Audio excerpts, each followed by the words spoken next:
Welcome back. Back on it.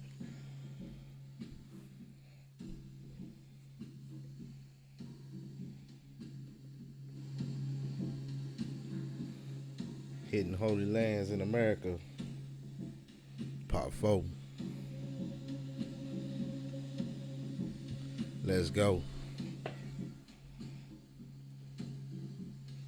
The show.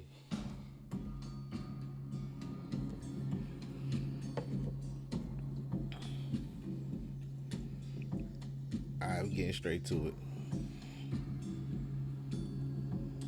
Well, before we get into it though,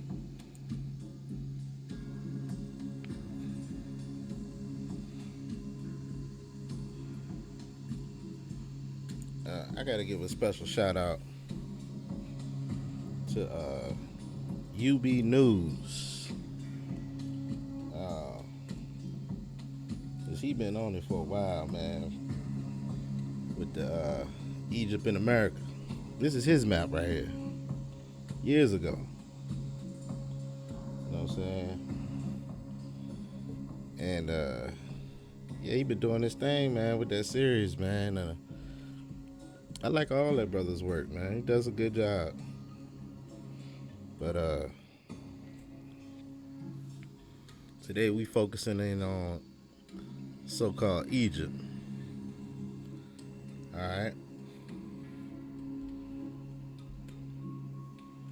But it's only right because on part 3 we focused in on Judah, Zion, Jerusalem. So it's only right that we kick it over here to Egypt. Let's go.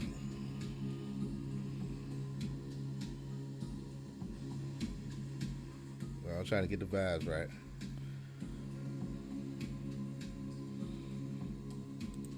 All right.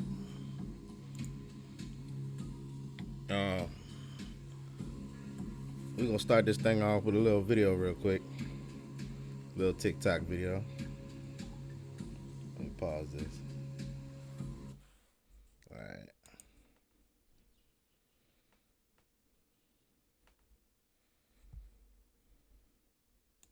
The government is lying to you and to your ancestors to take advantage. But did you realize that your church was likely in on it? You know, the one that sends a portion of your tithes back to corporate headquarters that's located elsewhere? I'm about to use this book from 1981 to show you. So check out part 1 if you haven't seen it yet, where I go over this. But this book is from 1981 called The Bible is History and has some interesting maps in it. Let me show you. So this is the map from part 1. If you haven't seen it, check it out. But basically, when I laid the ancient Nile River over the current Mississippi River, they fit perfectly, as though they were mapping the same places. Now, the book is called The Bible is History, and it's from 1981. Let's take a look. As you'll see here, this is the map shown on the opening page of the book. Notice Babylon, Nineveh, all sorts of places. Now, let's see how this ancient map of the Holy Land fits over America. Now, so what I did is overlaid the map from the book onto North America, because this is the Holy Land. I wanted to point out these mountain ranges and other geographical features, like the ancient sea line, to show y'all how I overlay this. Check out where the rivers are located and the southern border of modern-day Texas there. Look at how perfectly these features line up. See the ancient sea line there? Well, look where it is in the Gulf of Caribbean, right where it is on the map. As we can tell from this map, the Nile extended out much farther into the Caribbean. And just to look at it again from the first video, this is the Mississippi River with the ancient waterways and currents, overlain with the ancient Nile River. They fit like a glove. Both maps from the American South and down into Mexico. Ancient Egypt was here. Modern Egypt was called Kemet. And lastly, I wanted to look at some of the places listed in the book and see if they lined up with current places we know of. I found this, the Moab Ancient Fortress. Now, looking in that area, I found Goliad State Park down in southern Texas. Let's take a look. Well, this one definitely looks like it could be biblical era. Look at those black streets. Is this the Moab Ancient Fortress? It could definitely fit the bill to be Moab Frontier Fortress. Is the biblical map showing us the layout of Texas? Oh, look at that. A greenery, just like from the Bible. I I'd like to hear the story on this place. Found it complete with the tower and all. You know, to watch for Israelites or anyone else wandering up the Moab. Have you seen enough yet to determine America's the Holy Land? I wouldn't blow it off. Right on, brother. I wouldn't blow it off either.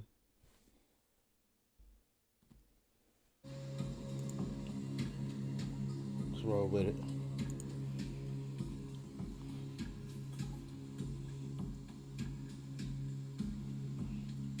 All right. We got a book right here from 1907. It's titled Ancient Mystic Oriental Masonry. All right. Its teachings, rules, laws, and present usages which govern the order at the present day.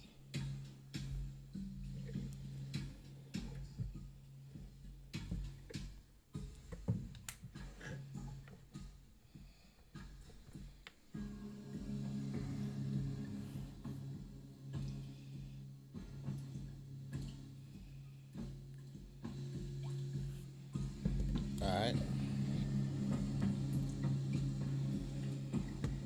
We're gonna get a quick little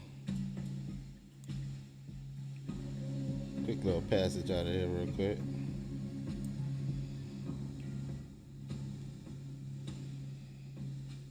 On page 25.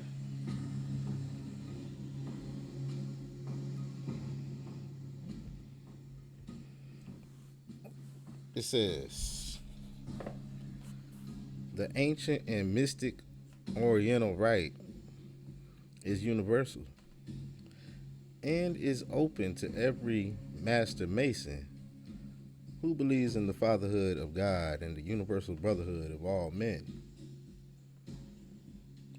The other qualification necessary of the neophyte is that he shall be honorable and upright in his dealings.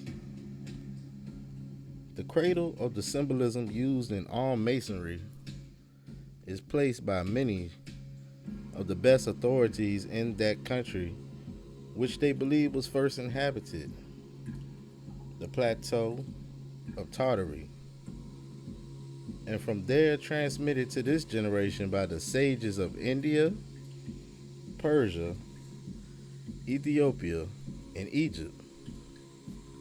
We are not indebted to either ancient Egypt for either religion or masonry, but to America. It is a fact that at Memphis, Egypt, and the pyramids, under the guidance of the kings, the mystic rites of masonry were worked many thousands of years ago. But at that time, Egypt and the continent of America were one and the same. Say what?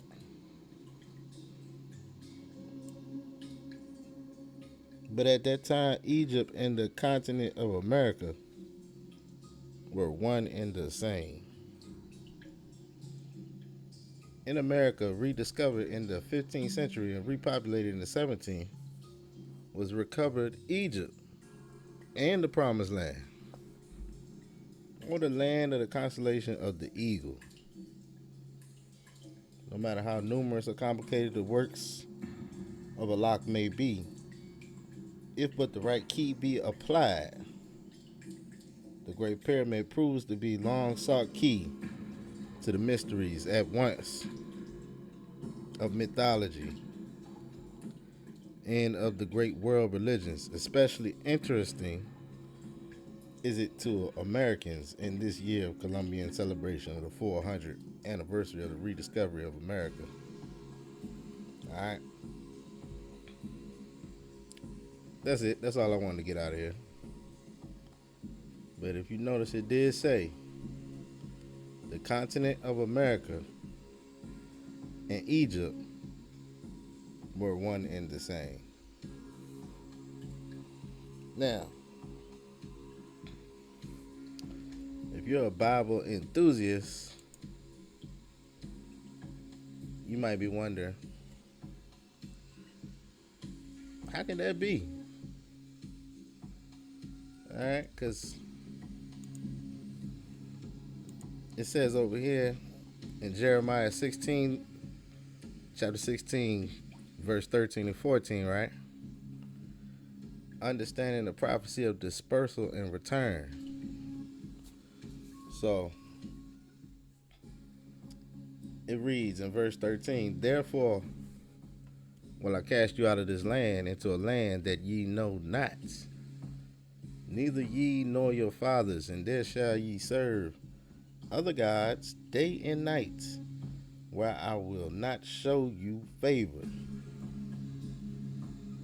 Alright? Therefore, behold, the days come, says Hawah, that it shall no more be said, Hawah liveth, that brought up the children of Israel out of the land of Egypt. Alright? Historical context and problem. The verse says Israel will be cast out to a land they nor their fathers knew. This has been interpreted by many to mean a completely foreign land. But when we understand that the Americas are the true Holy Land, as we are studying, this creates a conflict. How can it be a land they did not know? However, when we look at the historical scattering of the Israelites, we see that Israel, particularly the 10 tribes, was scattered in multiple stages. Dispersed, first stage, dispersed across the Americas from Azareth to many regions. Second stage, many were taken captive by Europeans and scattered again to the Caribbean, South America, North America, and even to Africa. This means that while the Israelites were originally familiar with America, their descendants will return under different conditions as captives. This is why it can still be a land you know not. Because they came as slaves, stripped of their heritage, and disconnected from their ancestral lands. Verse 13, land you know not. Explain a condition, not just geography. The phrase, land you know not, can also mean a land where they no longer had a connection, heritage, or knowledge of themselves as the people of Hawaii. Stripped of their identity, they became strangers in their own land. Alright, shout out to UB News, man. He got a whole documentary called Lost at Home. Very good video, man. You might have a couple videos on it. But pretty much it explains how you are lost at home in America. Alright? So they became strangers in their own land. Alright? Even though many of the Israelites lived in America before colonization, the captivity in America made it a foreign experience. The other gods refer to Christianity, Catholicism, and other faiths forced upon them during slavery. Alright, hold up. Alright. Multiple dispersals. The prophecy of being cast out could refer to being taken from one part of America, like the western lands of Israel in America, and scattered across other regions, including the Caribbean and Africa. Verse 14, the greater Exodus. This verse is a promise that the deliverance of the Israelites will be so great that it will eclipse the Exodus from Egypt.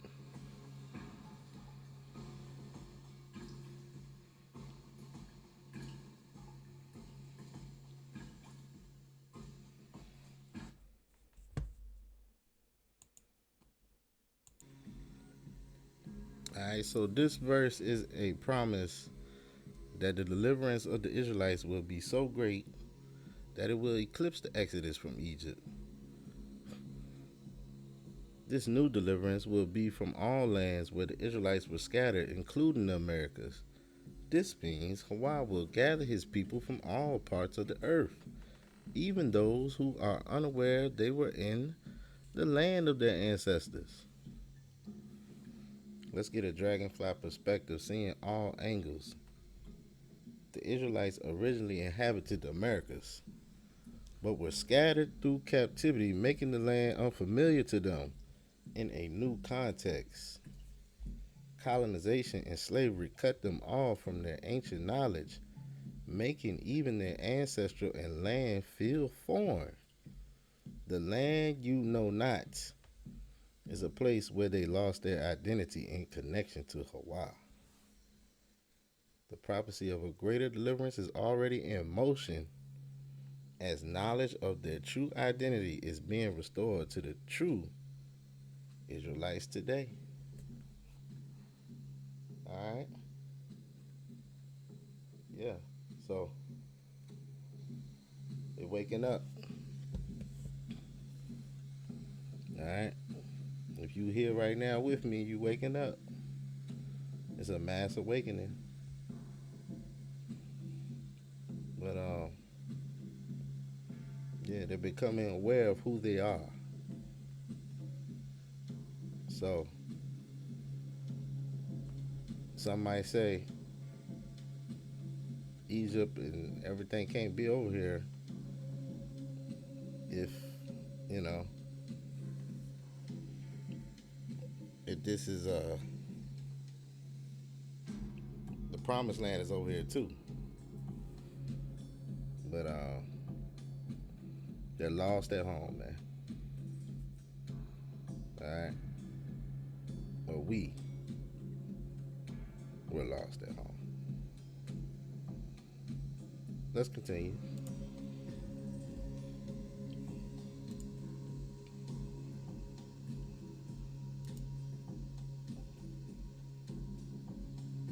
So, quick little article right here, little forum. Alright? Talking about ancient Egyptians in the Grand Canyon. A historical mystery. Mm-hmm. The Hopi Indians maintain that their ancestors did not arrive over a land bridge from Asia, nor do they believe that they arrived by boat, but instead their origin myths tell the story of how they climbed onto the surface from the underworld. The specific place of emergence of Hopi legend lies deep inside the Grand Canyon, an enchanted opening from the mysterious recesses of the earth after a great deluge had destroyed the third world. Alright? Uh, uh, Episode is the Bell White. Okay. The story goes that a cave passage was located within the canyon by Smithsonian subcontractors G.E. Kincaid. This mile-long tunnel led to a huge opening with branching passageways. Within this cavernous dwelling, there was found Egyptian-esque artifacts, mummies, and more. Alright, now this is the article about G.E. Kincaid, where they based all the Indiana Jones stuff off of. Alright. This topic, although historical from a storytelling perspective, is as of yet unproven. There is also a CT aspect to this wherein the finger is once again pointed at the Smithsonian in a potential cover-up of the archaeological evidence. I find these kinds of historical archaeological mysteries interesting. Yeah, man, I do too, man. Matter of fact, we're going to pause this article. I got a little 10-15 minute clip we're going to get about this cover-up.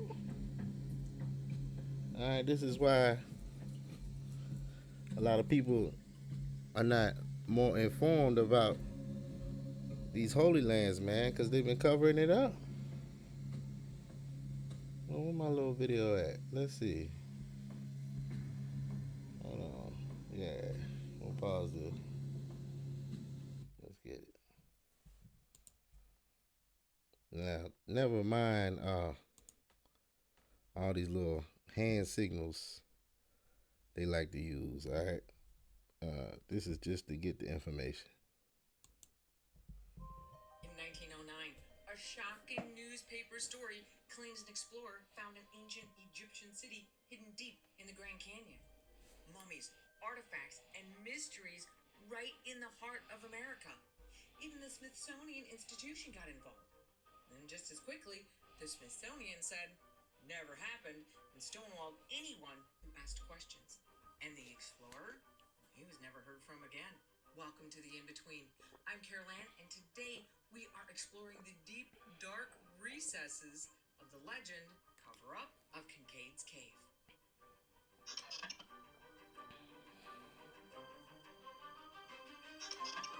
March 12th, 1909. A small blurb is printed in the Friday evening edition of the Arizona Gazette newspaper.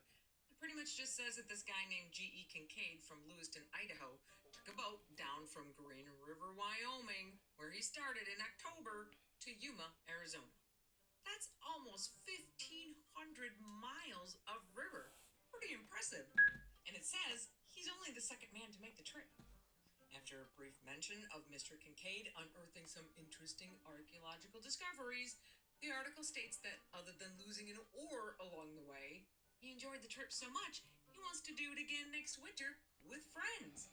But on April 5th, 1909, the avid Gazette readers would see a follow-up article that's a little more in-depth. Turns out there's a little more to the story. Now, just a note here that since these articles are published only about 3 weeks apart, I am assuming that they are talking about the same trip, since I think it's highly unlikely that Mr. Kincaid could have traveled back up the Colorado River to the east end of the Grand Canyon and floated his way back down to Yuma again in that time frame. It's not like going down the water slide and running back to get in line for another run. The second, more detailed version of the trip goes something like this. G.E.'s trip is not just for the fun of it. He's actually on a mineral prospecting tour. So as he's floating along, he's continually scanning the sides of the river canyons for a sign of mineral deposits.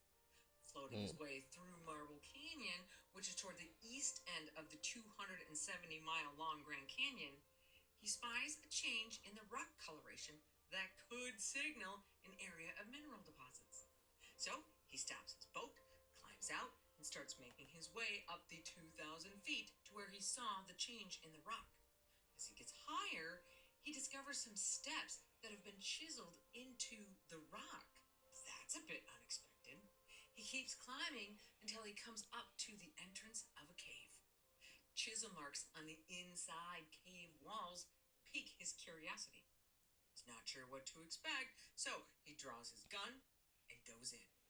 During that trip, I went back several hundred feet along the main passage till I came to the crypt in which I discovered the mummies. One of these I stood up and photographed by flashlight. The main passageway is about 12 feet wide, narrowing down to 9 feet toward the far end. About 57 feet in from the entrance, he finds the first set of these side passages that go off to the right and the left.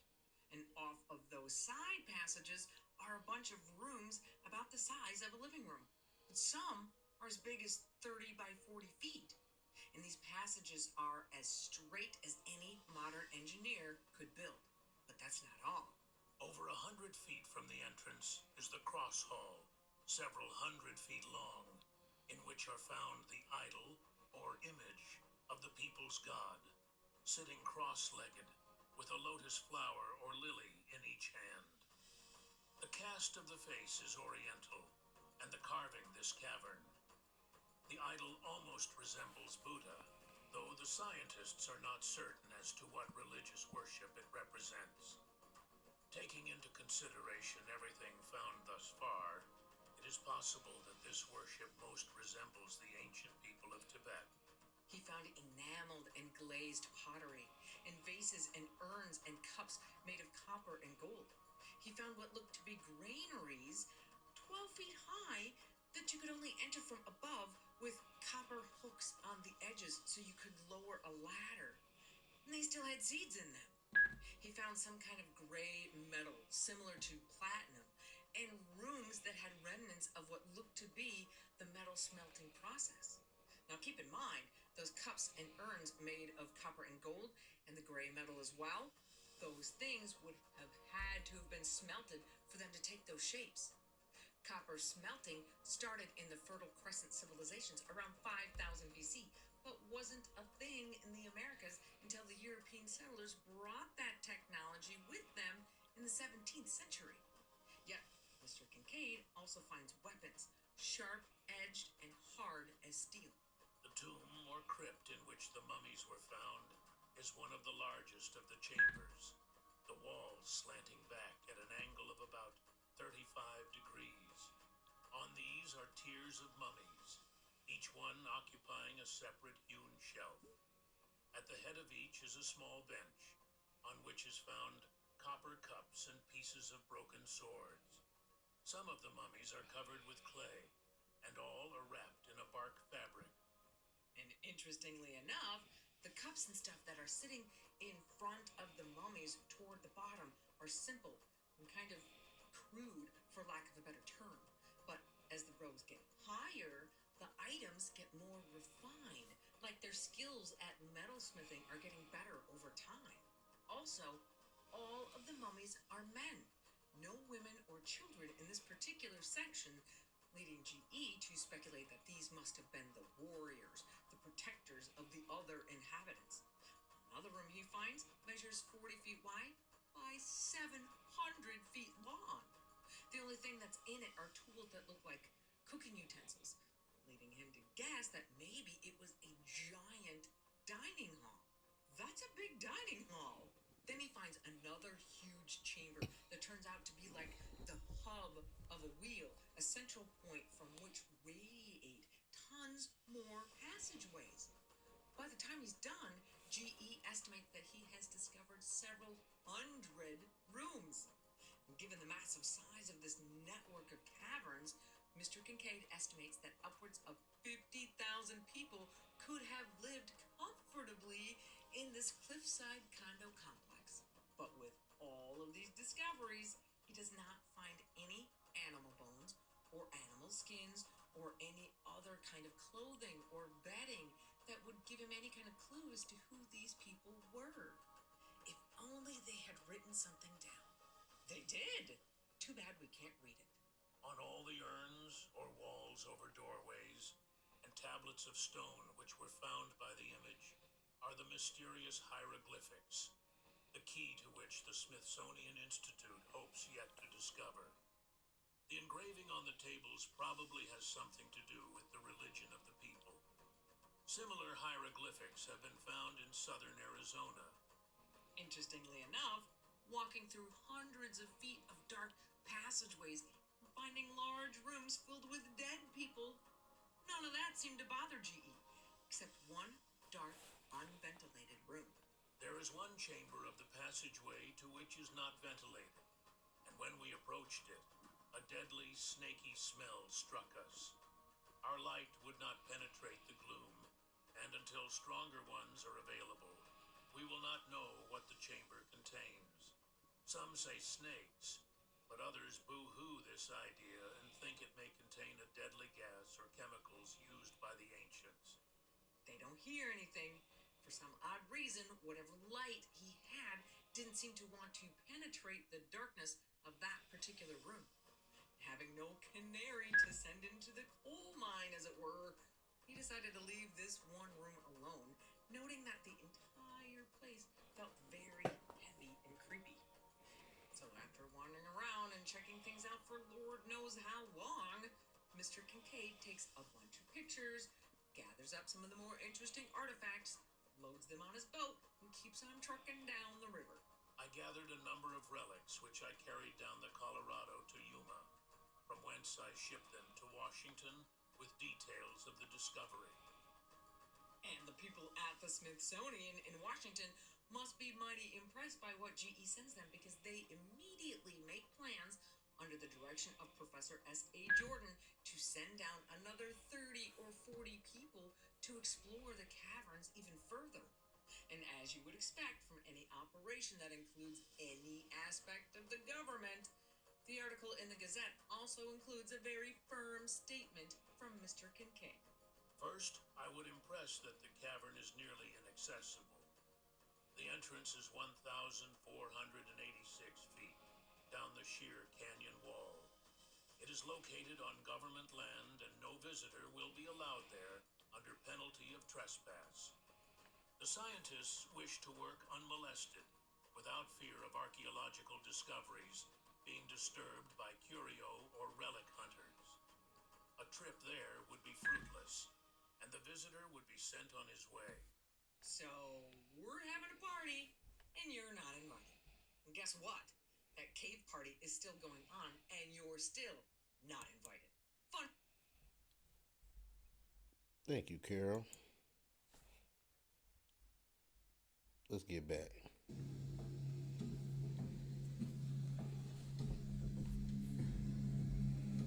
All right. So they've been hiding stuff, man. Covering it up, hiding it, moving it, shipping it. You know, doing what a hijack does. All right. Let's hold on. Let's get back to this. Mizraim was in the land we call today America, specifically from Mexico, Texas, up to Illinois. The Mississippi River equals the Great River Euphrates. The Colorado River, they're saying, is the Brook of Egypt. The Gulf of California and the Gulf of Mexico, there's the Red Sea or the Mar Majo. Alright? Redwoods in the Northwest, oldest, largest trees in the world. That's Lebanon. And just like we got on part 3, Utah is the ancient land of Judah or Yehuda. The Mormons are there for a reason. The Ten Commandments were found in 2 different places in the U.S., written in Paleo Hebrew. Newark, Holy Stones in Ohio. Then you got the Los Lunas Decalogue Stones in New Mexico. Alright? The one in the Newark Holy Stones actually has a depiction of Moses on it. As you said, the Smithsonian covers up a lot of artifacts that are in places they aren't supposed to be. They pretty much reject any pre-Columbian history. Remains of giants have been found all over the U.S., specifically in Death Valley in the Ohio River Valley. It used to be posted in newspapers when these giants were found, but they eventually stopped that. Alright, I think shout out to Curry Mayo. He just did a whole giant video. Alright, he been on this for a minute. Riddle me this. How does an Egyptian mummy get found with traces of amounts of that cocaine and tobacco when that cocaine and that tobacco, they're both indigenous to the Americas? So how did they get found with that? Both of those are indigenous to the Americas, man. Alright, Genesis mentions corn numerous times. Yeah, that corn. also indigenous to the Americas. Okay, there are a number of books of 1700s, 1800s where they flat out tell you the American Indians, by their language, customs, traditions, etc., are descendants of ancient Hebrews. So yeah, that's a quick little form right there. You know what I'm saying?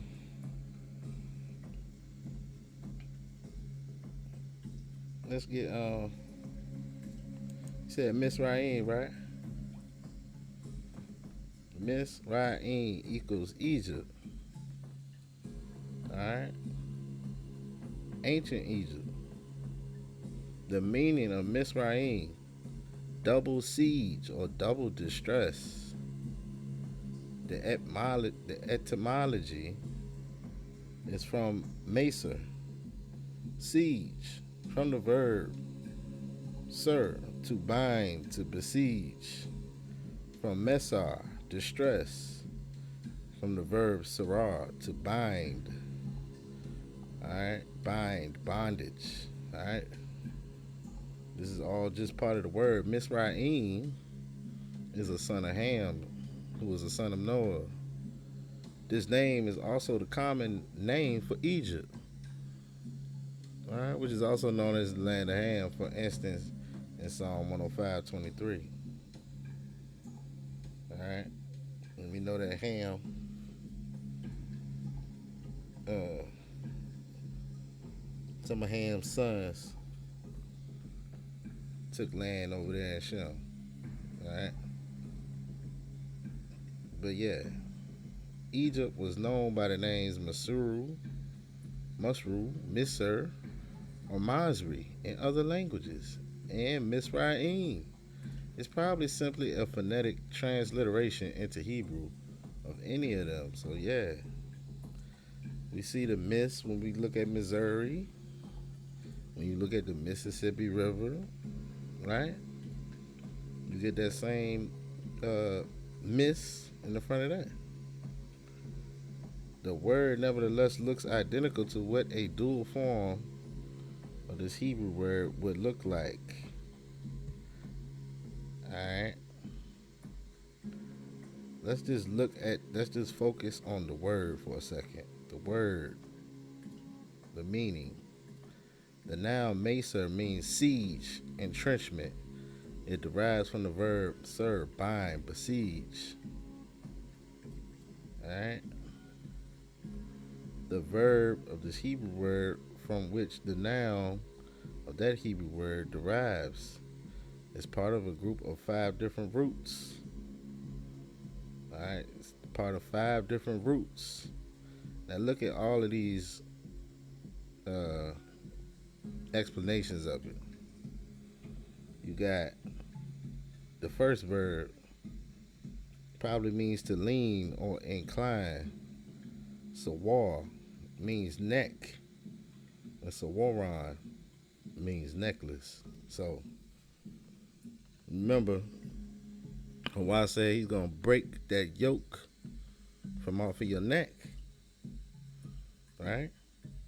When Hawa comes back. Alright, we getting neck and necklace from the word Misraim. Alright, it also means to confine, secure, besiege, stronghold. Means to be an adversary.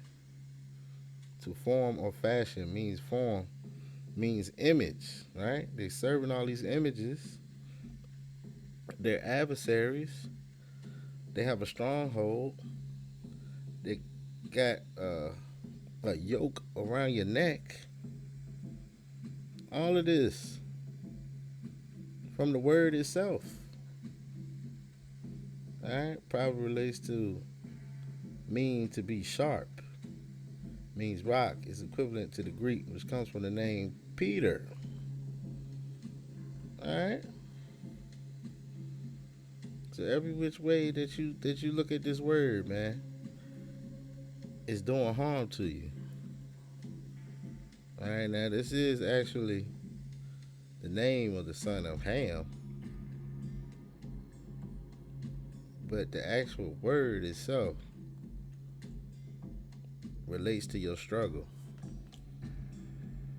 your pain, your misery, your captivity, your bondage. All right, Mizraim. All right, that's the biblical name. They're calling it Egypt today. Some want to say Kemet. All right, we know it is Mizraim. Okay. Now,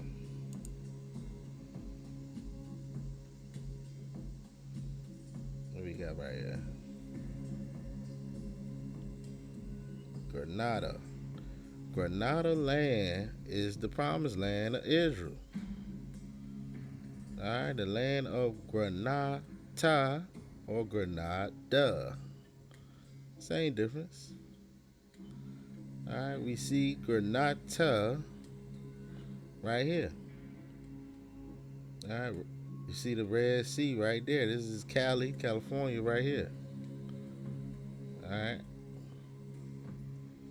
is the promised land. All right, we can go over here to the David Rumsey map.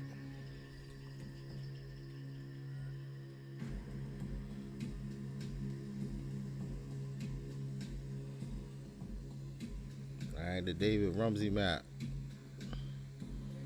Very very detailed map. It's got a flat Earth orientation to it.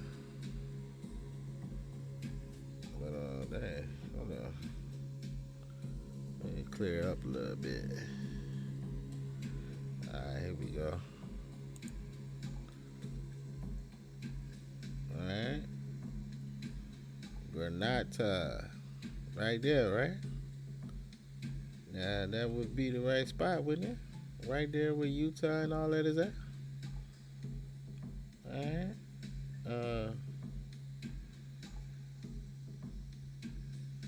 Sivola. They say that's a city of gold. Granada.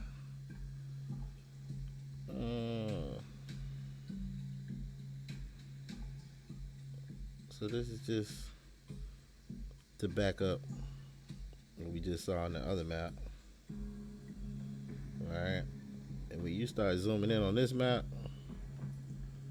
you will see some interesting things on here. Very interesting. Alright. But let's take a look at this right here.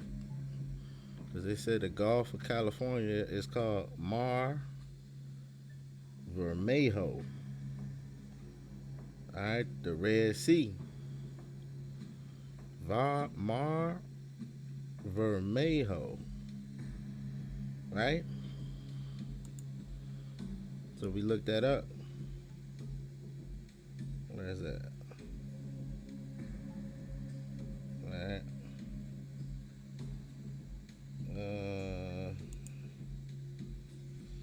Hold on.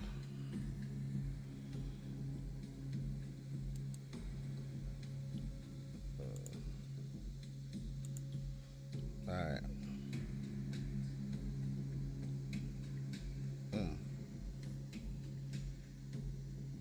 The other one I had.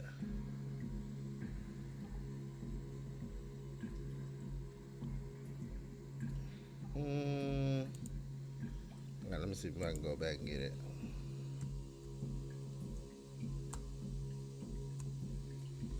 Mar Vermejo, meaning. Alright.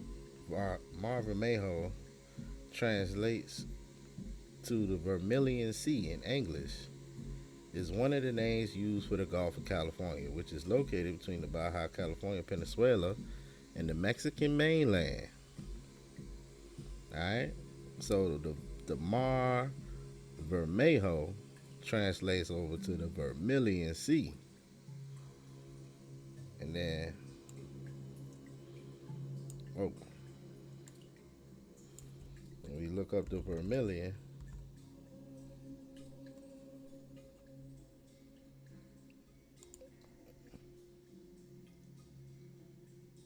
All right. The Vermilion. All right, this took me straight here, huh? On the Gulf of California. All right, Marvin Mayhew or the Vermilion. Hold on. I just wanted to get the meaning.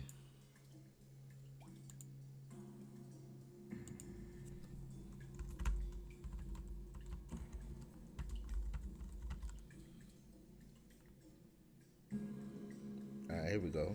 Vermilion. A reddish orange pigment. Mercuric sulfide. All right. The red skin of the lip with the skin of the face. So this is bringing you to the word to the color red, a reddish orange pigment. Vermilion or the Mar Vermejo, right?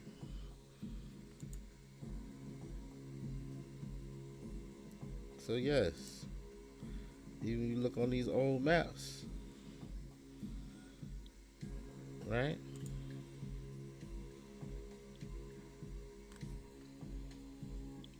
Yeah, they got a color red right there, all right? Where the Gulf of California is. So you got the fake Red Sea over here in modern Egypt, all right? Egypt, all right? They're jipping you of the real location, which is over here, California, man. All right, the Mar Vermejo, right? They even got it on some older maps. It even says Red Sea. All right, Gulf of California, Red Sea. Just more evidence, man. Look, the evidence for Mizraim in America is very overwhelming. You can go on for days talking about this, but we see that right there. All right. Uh, Matter of fact, let's get a couple maps. Let's look at a couple maps real quick. Since we're looking at maps, let's go ahead and look at some maps. Got a few of them, yeah. Alright.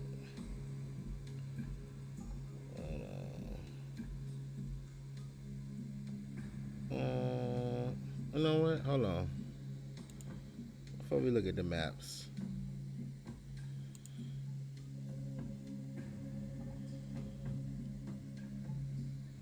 let's go and get to this. Alright, hidden North American archaeology and Native American. Okay. Alright, it's a quick little article. Alright. And we know the Mormons that hijack a lot of things over there. Alright, now this article right here got a lot of hijack on it. A whole lot of hijack on that article. Alright, they even got 14 paths starting with JC. Alright. They talking about Latter-day Saints and all that. So we just gonna skip right on past all that. The Phoenicia ship expedition. Alright, so we know Phoenician is kind of a word they like to use to confuse. Alright, the Phoenicians, they put a lot of people into that category of Phoenicia. Alright, but they said that they would they had Phoenicia ship expeditions. Alright, pre-Columbian America.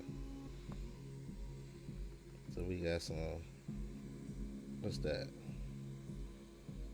Some kind of, I don't know what that is right there. I guess some kind of artifact. arrowhead, some kind of arrowhead. Uh, Alright. You got the Chaco Canyon Sun Dagger in what is now the state of New Mexico, is in the area known as Chaco Canyon, are the remains of an elaborate development of the Anasazi people who lived in the region. Alright. Just gonna run through this real quick. Just look at them. Alright, the abandoned Mayan city. You got the Chichen Itza step pyramid. Alright, you got Olmec heads. Okay. Look at the features on the Olmec. You got the Machu Picchu. Machu Picchu, pre-Columbian Inca mountain.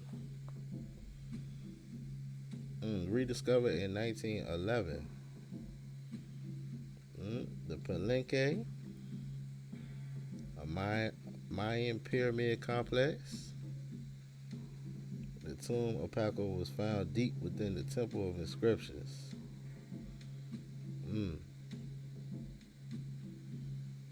San Augustine, Colombia.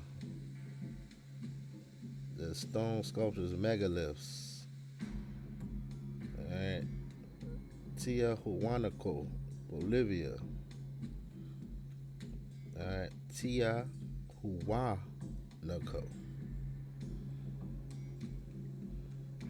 Teotihuacan. Teotihuacan. City of the Gods. Alright. Massive pyramid. Pyramid of the Sun. Copper reels. Alright. More Olmec heads. Alright. All this is in America now.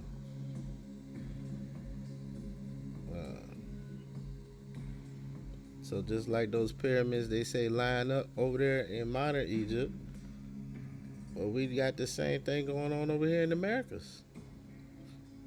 Alright, they line up with constellations. Alright. Pyramids and the feathered serpent. Step pyramid of Kukulkan, Quetzalcoatl, at the Chichen Itza. The Great Stairwell of Hatshepsut's Mortuary Temple. Look at that. Alright. Everything looks older over here, man. Look how ancient it looks. The Indian maize or corn. It's all over everywhere. Alright. Found several hundreds of years before Columbus.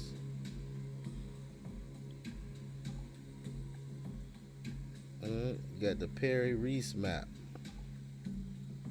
Now we looked at this map before. I wish I could get a closer view of that. I'm gonna see if I can find a way to zoom in on that one. We'll come back to it on another day probably. Burnt offerings. Alright. Model aircraft. Oh, that's what that was. That was an airplane. Okay. They had a model aircraft. That's what that was. Oh. It was a whole airplane. Okay. I think it's an arrowhead.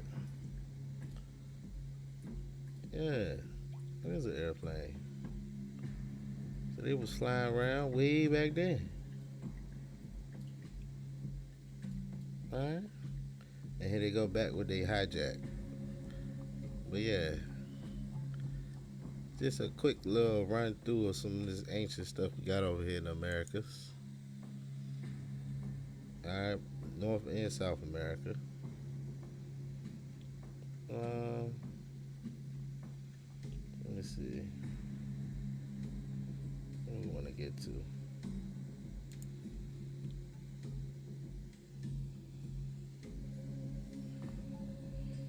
Oh yeah. Okay. I like this little article right here. Now this is talking about Egypt, right? They got a picture of modern Egypt over there in Africa, right? But it says, however, the ancient Egyptians considered themselves Asian. Alright, and we already got in part one that Asia is over here. Greater Asia, Asia Major, and it's connected. You can go right over there to Asia Minor if you want. Over its long history, Egypt itself was overrun by a variety of invaders. The Hyksos, the Cushites, the Syrians, Persians, Greeks, Romans. All this is in America, man. So what they did was they took all these different empires, or what you would have it, and they spread them out all over the place. But it's all over here. Alright? In practical terms, its territory consists of a few miles on either side of the Nile, together with its large delta. So when they talking Nile, we talking Mississippi River. Alright? When we talking Lebanon, we talking over here. Everything over here. Alright?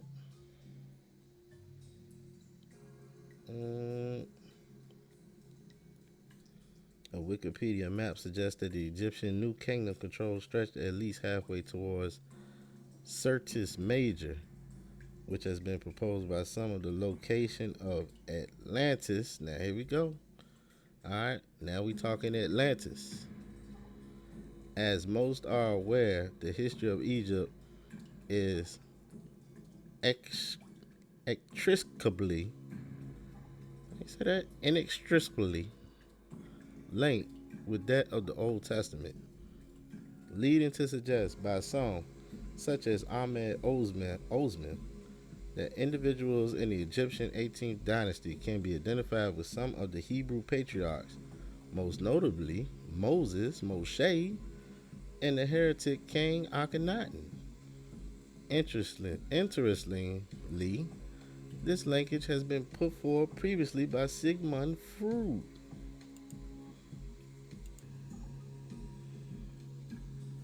Alright.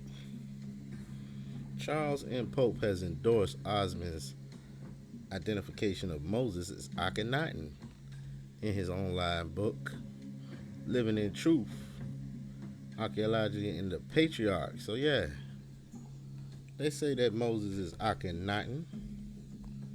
Alright, and we do know, read the book of Jubilees, that Moses was king of Cush for 40 years. Cush, father of Nimrod, right? Cush, son of Ham. But yeah, Moses ruled it for 40 years before he went to get the children of Israel and to get them out of Egypt. Alright. Now, if he is Akhenaten, I ain't gonna say if he is or not, but I think I've heard that before. Osman goes further and contends that the main tenets of Christianity developed on the banks of the Nile, and additionally provides a convincing argument that JC himself came out of Egypt. Now, here you go with the hijack. They always trying to throw JC up in something. Alright? Disregard that. This is in the sharp contrast to those that claim both Moshe and JC are completely fictitious characters. So you see that? As soon as they bring up JC, they talking fictitious characters. All right. Yes, JC is a fictitious character, man. But don't put Moses in the same boat as him, man. All right.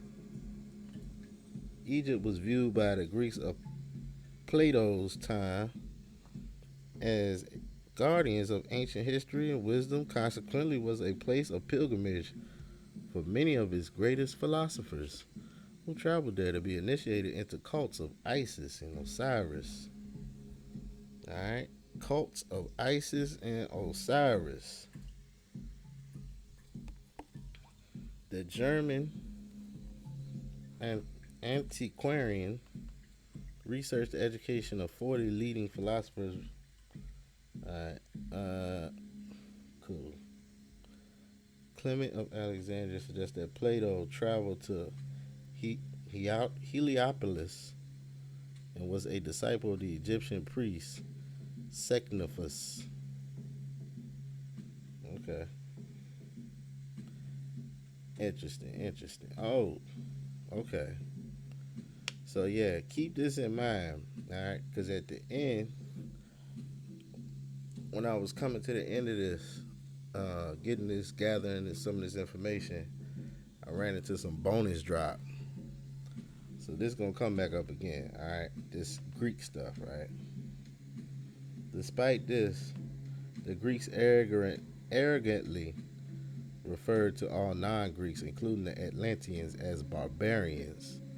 It is of the interest that Athene, after whom the Greek capital is named, originated in Egypt, where she was worshipped as Neith. So Athene, what a Greek capital is named after, originated in Egypt. So that means ancient Greece would be there too, right? Would be connected with it, right? The late Philip Coppens went as far as to suggest that Greece was an Egyptian colony. Yeah, man. It's all connected, man. It was all over here, man.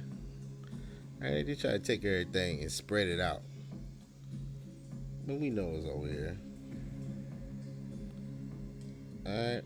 Plato's text seems to infer that the destruction of Atlantis in 9600 BC was contemporary with Egyptian civilization, raising archaeological questions regarding the earliest date for the establishment of an organized society in Egypt.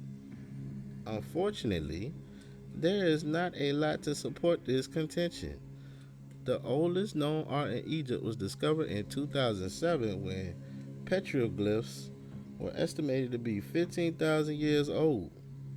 The earliest culture along the Nile identified by archaeologists is that of what is known as the Badarian, dating to around 4500 BC. They produced basic pottery, jewelry, used stone tools, although they had some knowledge of metals. The Badarians were followed by the Naqada, who led on to what we identify as the spectacular ancient Egyptian civilization. However, in 2007, rock carvings similar in the style of Lascaux paintings were discovered near the village of Kurta, 650 kilometers south of Cairo. So we know we got a Cairo. If you don't know, it's a Cairo in Illinois. Alright? Yeah. The 160 carvings spread over 1.5 kilometers or kilometers of the rock face discovered so far mainly depict wild bulls and have been dated to 13,000 BC. So disregard all these BCs and all these timelines they say it is, man. I don't even know if the Earth is older than 10,000 years. They don't know. All right. But yeah, State of Egypt beginning with the reign. Okay. A more definitive date for the start of the state of Egypt beginning with the reign of King Aha, circa 3100 BC. Before that, early agriculture in Egypt appears to date back to around 5000 BC. This eventually led to the establishment of permanent agricultural villages, and some of these grew into towns and cities, eventually leading to dynastic Egypt. That undermines even more firmly. This undermines even more firmly the claims of the Egyptians that their country was founded around 8600 BC, reported by Plato. Mm. It is not surprising that ancient Egypt has presented us with very many unanswered questions, some of which have been compiled, posted on Wikipedia, but subsequently removed. Yeah, that sounds about right. All right, they love to remove clues. Many writers have remarked how all aspects of ancient Egyptian culture seem to have arrived fully developed, while later dynasties did not surpass some of the achievements of the earlier ones. The conclusion of some is that fully matured civilization of the early Egyptians was a legacy from elsewhere. Oh, was that right? Mm. Sanchuniathon refers to the original kings of Egypt, calling them Eletians. Mm. Albert Schlossman claims that survivors from Atlantis had migrated to Egypt. Survivors from Atlantis, because we know uh, most of Atlantis got sunk, right? Right there in the Atlantic Ocean. All right. Matter of fact, since we talking that, let's go ahead and get to the maps. That's what I was trying to get to. We'll come back to that. Yeah, Atlantis, right?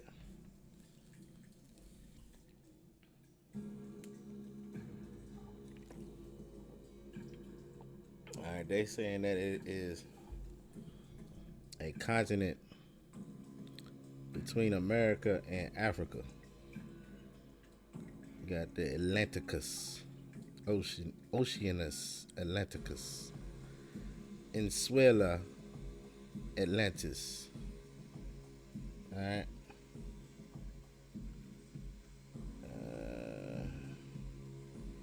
Egyptorian, Platonus. What they say? Descriptio. I think this is Spanish. What they say? Insuela Atlantis, a Mari. I can't read that. Absorbs exmente, Egyptorian, et Platonus descripto. So we just was talking about Plato or Platonus, and we was talking about Egypt. So yeah, you got this little map right here. All right, and I got another one. Let's see. Yeah, it's a good one right here. On that last map too, they had America on the right side and Africa on the left side too, if you didn't notice. But yeah, right here we got Atlantis. Atlantis and Suela. Antiquante. Alright. Ancient. Who's that? Poseidon right there? Is that supposed to be Poseidon? Who's that? Yeah, Atlantis and Suela right here labeled on the Americas, man. Okay? This is supposed to be a map of Atlantis. Alright? running right through the area where they said Egypt would be. It's going right through it, directly through it. Eleti, what they say? Eletimas, manas, magas. Alright, you also see Atlas. Where's Atlas at?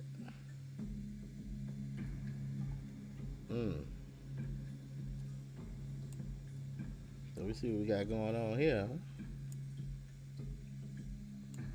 Alright. I don't think I can get it no. I can get it closer, but it then start getting blurry. Alright. Alright, we got Asia Major right there. I mean Minor. Come on over to Asia Major. Alright, that's a good map. But yeah, they got it going right through the area where it should be, huh? What this say? No, what this say? Okay. I wish I could get a close up of this guy. It look like he got a mini me right there. Oh no, he's sitting there on his legs folded. Legs crossed. Okay. God.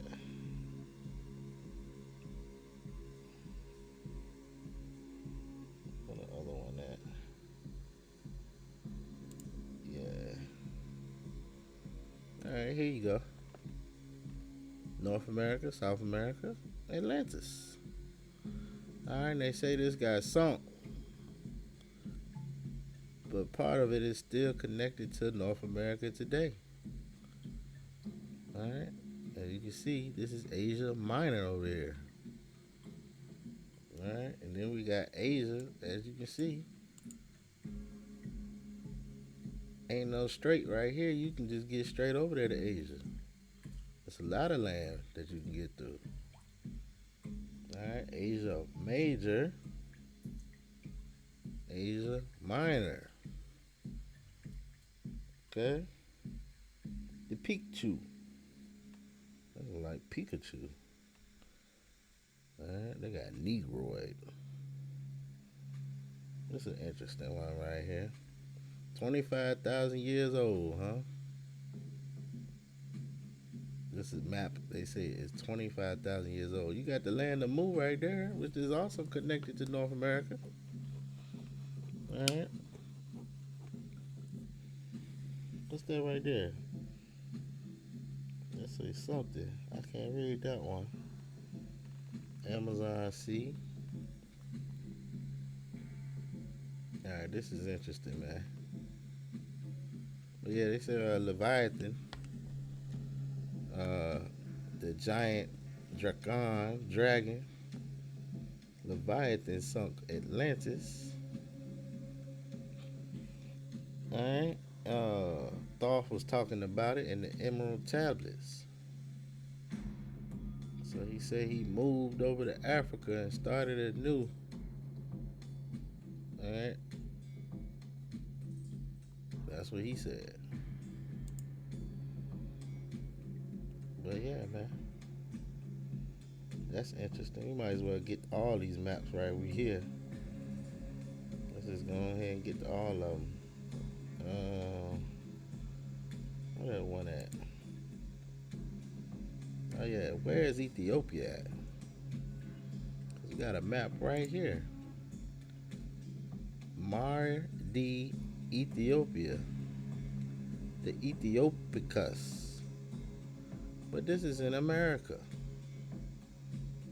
Alright, so where is Ethiopia, man? Alright, you see who they got up here, right? Alright. They got them pitch black too. And what is that? Is that a dragon? Let me get closer.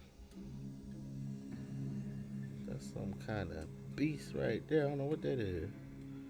What's that on the top? Alright, notice the hat that he is wearing. So is this some Moorish? What we got going on? What kind of hat is this? Alright, this look like an Arabian hat. Uh, what's that at the bottom? And when you pay attention to the small details, you can notice things. You know what I'm saying? Always pay attention to the small details. But yeah, we can't read none of this. Alright. I think they made some of this stuff blurry just so you can't read it. But interesting. We got Ethiopia in America. Okay?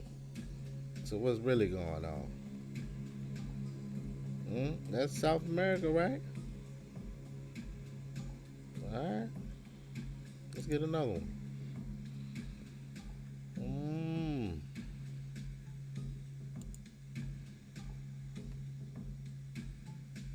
Oh yeah. Hold on. Let's get it in black and white first. This is an interesting little map right here. Alright, I'm not saying it's accurate. But look what you got on here, man. You got everything on here. You got Paradise at the top. You got Gog and Magog chilling over here. Yeah. And this reminds me of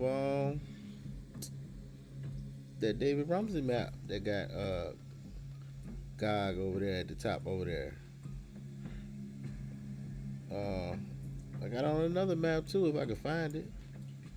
But you got Paradise at the top. I guess that's supposed to be Adam and Eve. Let's zoom in on that. That's supposed to be Adam and Eve eating off the tree right there, ain't it? Look who you got over here. You got Prester John. Is that Prester John? What are you doing on this map? The Kingdom of Prester John? Now he should be over here, right?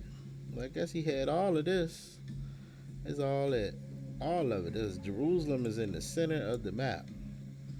And here you go with the hijack with the baby JC. That look like baby JC story going on right there. So we know this is a hijack. Alright. But at the same time, you got Tartaria right here. Rosia or Russia.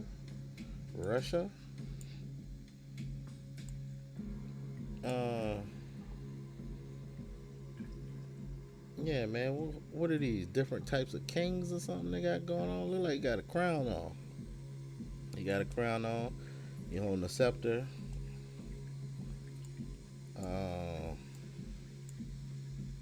The Romans, France, Orlando. Oh, I got a map of. Is it Orlando? Morocco. Just notice what they decided to put on this map. All these things we've seen right here in America. Babylon.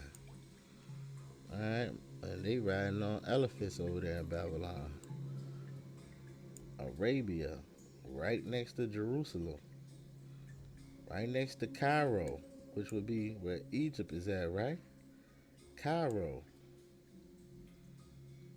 Right next to Morocco.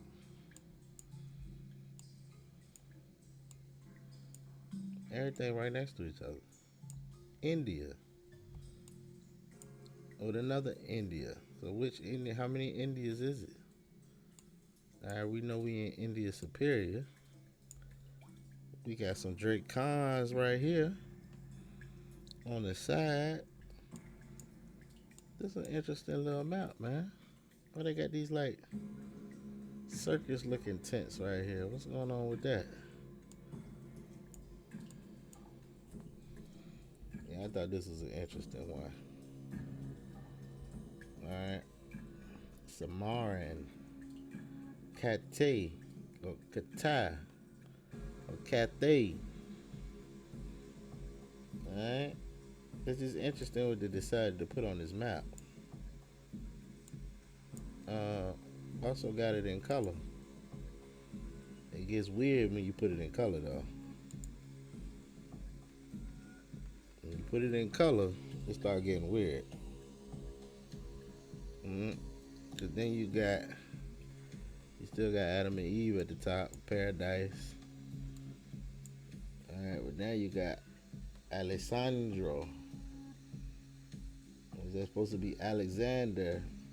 Right over there with Gog and Magog. So I guess there's Alexander the Great with Gog and the Magog stuff going on. We got we got a dude right here. He ain't even got no head. It look like his face is on his body. It's one of those blimmies, I think. Yeah, it start getting weird, man. Uh, yeah, they got the little fake JC story going on here. Um, Paris, France. Well, yeah, pretty much the same stuff. It's just I guess they updated it or something, put it in color. Now you got mermaids or sirens over here on the side. And why you got this man look like he hanging right here from something? What's going on with this? Is that man being hung right there? We see the hijack, the Red Cross, ships. Alright, we see the hijack. Yeah, man. This one is interesting. Alright. I think I seen some dog heads on here. Oh, yeah. The Wild Man or something. I don't know what's going on. I don't know, man. They looking kind of strange, man. Maybe it's just because it's blurred out, but I don't know. They look a little weird.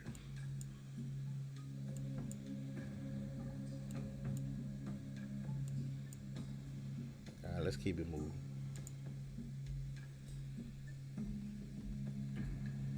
I think I got a couple more little maps. I want to check them out. All right, I don't know what this is. I was just downloading stuff at this point. This one is weird. This is Islandia. And I don't know what's going on here, man. Man. Disregard this map because I don't even know. I ain't even figured this one out yet. This is just a random. Alright. Yeah, we done got this map before. Uh-huh. They calling it unknown land down there.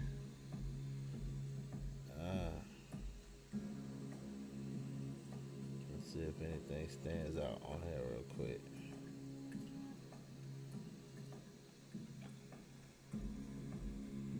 Nah. We done looked at this one before. It's got some interesting things on here though. Definitely do. There go that hat again. Alright. Uh-huh.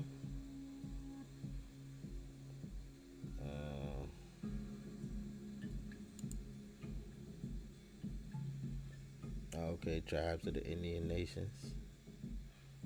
Yeah. Yeah. See, they had all this. The Utes, the Navajos, the Apaches, Shoshones, Crows. Mm-hmm. You had 68 tribes in California. Dang. It was deep. Let me look at this, because I ain't even really look at this one for real. Mm.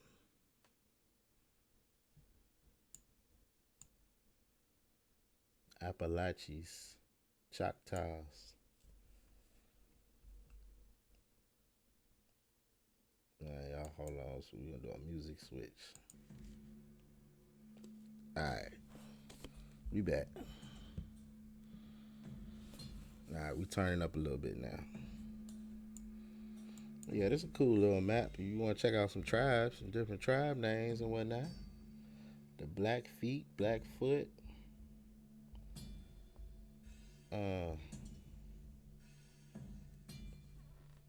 That's interesting. You got the Northern Paiute and the Southern Paiute. We talked about that in the last one. Alright. Does that have anything to do with Northern Israel and Southern Israel? I don't know. But it's interesting that they got it right here. Alright. The Mizraim tribes.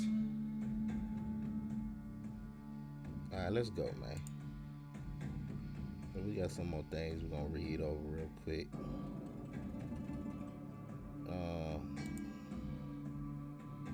This little map right here is interesting. This shows you how they spread everything out. Alright, because all this should be in one little area. Alright, besides Europe.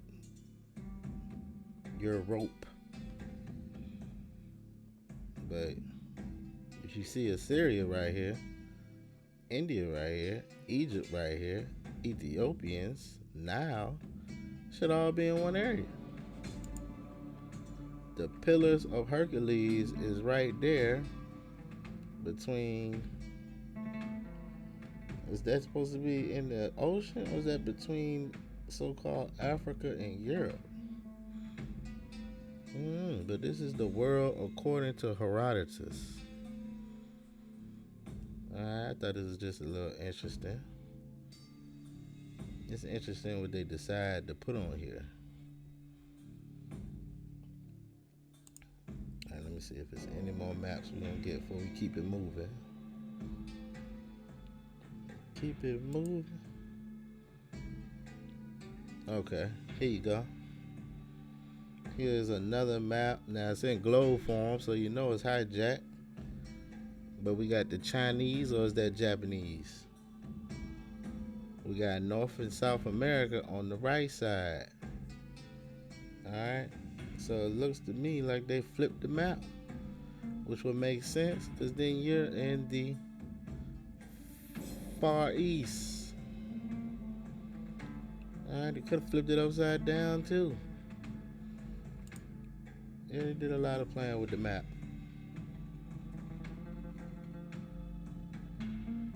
Alright. Cool. That was cool. Cool little map watch. Hold on, let me make sure. Let me make sure I ain't got no more.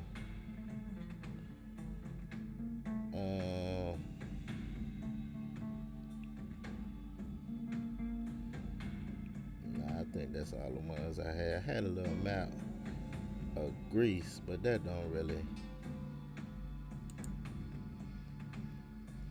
Tartaria. Okay, yeah. I wanted to show this one because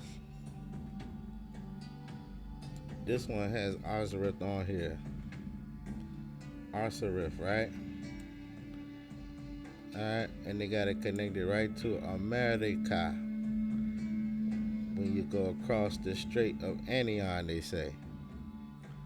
Alright, you see the Mar of Mayo, Gulf of California, in the Orients. Alright, Far East. Alright, but a lot of maps that we already got, you can get right through here. It ain't no breakage like they got right here. Remember, in 1492, they split Asia on the maps, and I think they moved everything over here, like Cateo. They try to say Tartary over here. They trying to move everything away from you. All right, they want you to go over here to Asia. Now, I'm not saying that they didn't have nothing going on over here, because they did. But all of this is connected, man. All right, all of this is connected. Look like they tried to hit the slide, the electric slide, and move everything over here. We got Tangu. We got Tangu on another map right over here, close to Canada. So you can see what's going on here, right? Alright, and you see look, what's up with this, man? What y'all doing, man? Why they always naked, man? Why they ain't never got no clothes on, man? Huh? What's up with y'all, man?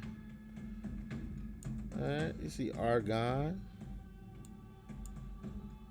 Alright, so this is what they would say Gog and Magog was somewhere around here, wasn't it? I don't know. But yeah. So-called Tartaria is supposed to be right here. Alright. But we know all of this is connected to Tartaria, man. Is that supposed to be Tibet? Japan? Look, man, you could take a canoe boat over there to Japan.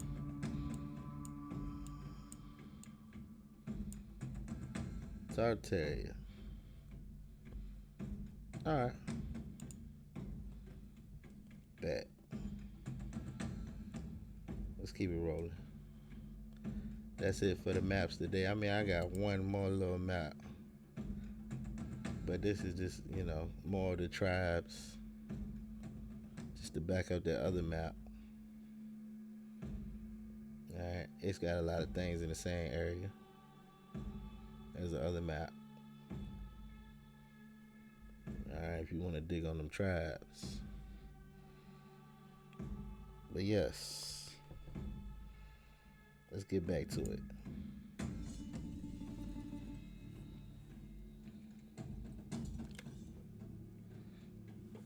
Alright, we was talking about Atlantis.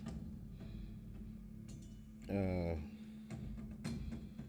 we was at?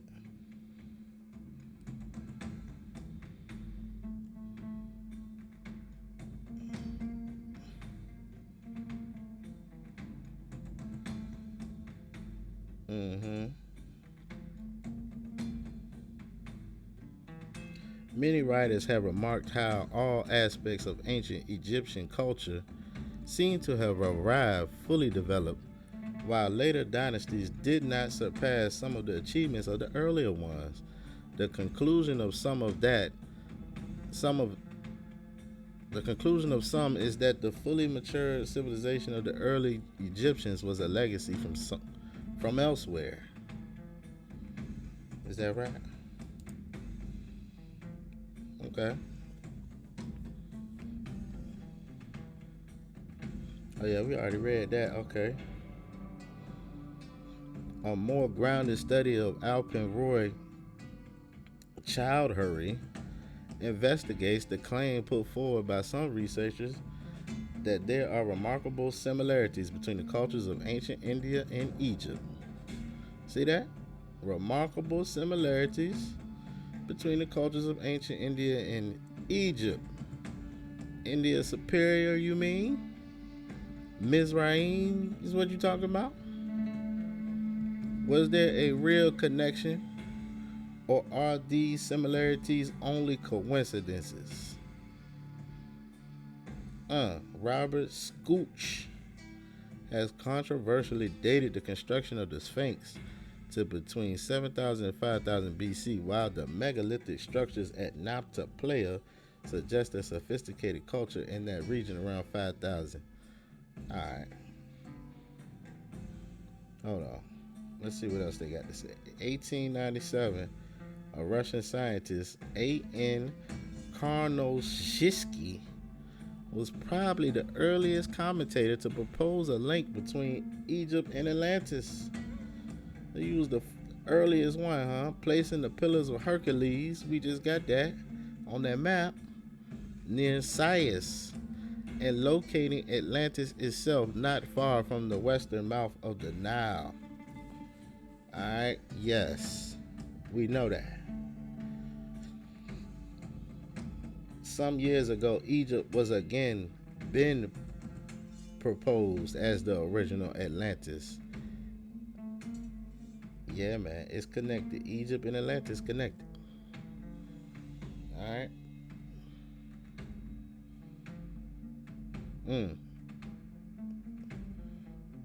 Okay, what? The following year, R. McQuillan also offered an Egyptian location for Atlantis, placing it at Pharaoh's near Alexandria. Huh.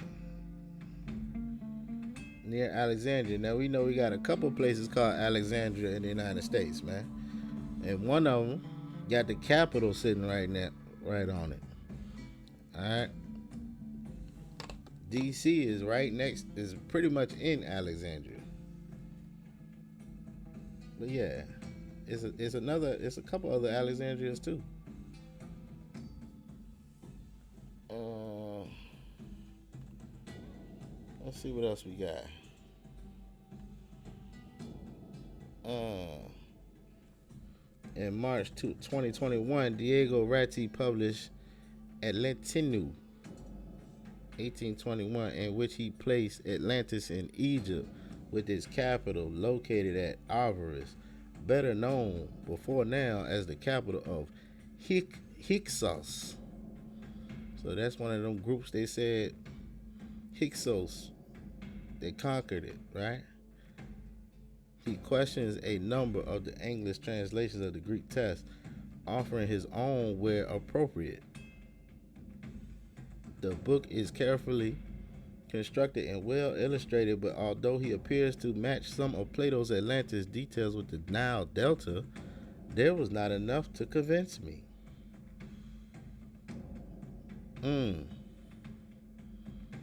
A novel idea has been put forward by Mary Whispering Wind, who bravely offers the idea that the Atlantean province of Egypt was Colchis, situated on the east coast of the Black Sea. She based her claim on the interpretation of Herodotus, who was commenting on circumcision being only practiced by Egyptians, Ethiopians, and Colchians. In my mind, stretching what Herodotus said beyond the acceptable. Okay, so are they calling the Israelites Ethiopians? Because we know that the circumcision started with who? Abraham, right? Mm.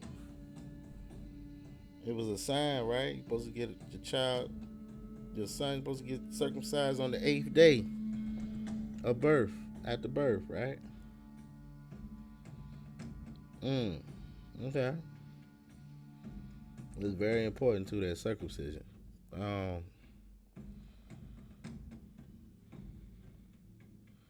Hold on. An even more radical suggestion was made by Renew It. It's always got to be radical, right? A radical suggestion was made by renowned M.D. Zhang in the 2009 paper, where he boldly claimed that during the whole period of the Michigan copper trade, America was part of the Egyptian Empire, and during the Old Kingdom, this huge empire was known as Atlantis. There you go. There it is. I can't highlight. Okay.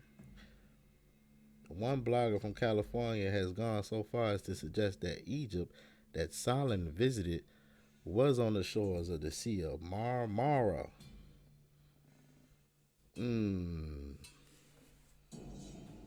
That's a good little, quick little article right here, man. All right, they telling you a little drop up in here on the Atlantipedia. We're gonna keep it rolling.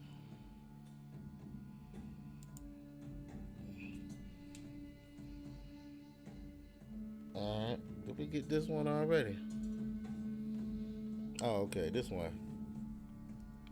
All right, EgyptMythology.com. All right, the legend of the sunken city, Atlantis, an Egyptian perspective. The legend of Atlantis, a mysterious and advanced civilization that vanished beneath the waves, has captivated imaginations for centuries. While Plato's account is the most famous, exploring the story through an Egyptian lens reveals a fascinating connection between the myth and ancient Egyptian beliefs. Now this is a quick little article right here, alright? Atlantis, a city of immense wealth, power, and knowledge, is said to have existed in a time long ago. According to Plato, a Greek philosopher, the Atlanteans were a technologically advanced and powerful society that ultimately succumbed to their own hubris. Their civilization was destroyed by a catastrophic earthquake and flood, leaving only whispers of their existence. This story has resonated with people throughout history, sparking countless theories and interpretations. Ancient Egyptian mythology provides a unique perspective on the legend of Atlantis. Egyptians believed in the cyclical nature of existence with periods of creation and destruction. The concept of Ma'at, cosmic order and justice, was paramount in their world view. Water played a significant role in Egyptian cosmology. The Nile River, the lifeblood of their civilization, was seen as a divine force representing both creation and destruction. The underworld, known as Duat, was believed to be a watery realm where souls were judged and prepared for the afterlife. Alright, clues to Atlantis.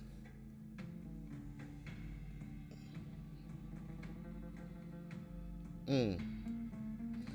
While there is no direct mention of Atlantis in Egyptian texts, certain narratives and themes echo the myth. For example, the story of Dozier, the third pharaoh of the third dynasty, recounts how he commissioned the construction of a magnificent pyramid that was later submerged by a sudden flood. This tale could symbolize the potential downfall of a powerful civilization due to natural disasters. So it was a magnificent pyramid that got submerged by a sudden flood. The legend of the Great Green One, a powerful god who resided on the island of the Blessed, has similarities to the concept of Atlantis as a paradise lost. Now, we've seen a lot of those Egyptian or Babylonian deities. They were green, right? All right, and they try to say that aliens are green. So. The Egyptians also had tales about a first time and a second time, which may represent cycles of creation and destruction, potentially mirroring the rise and fall of Atlantis.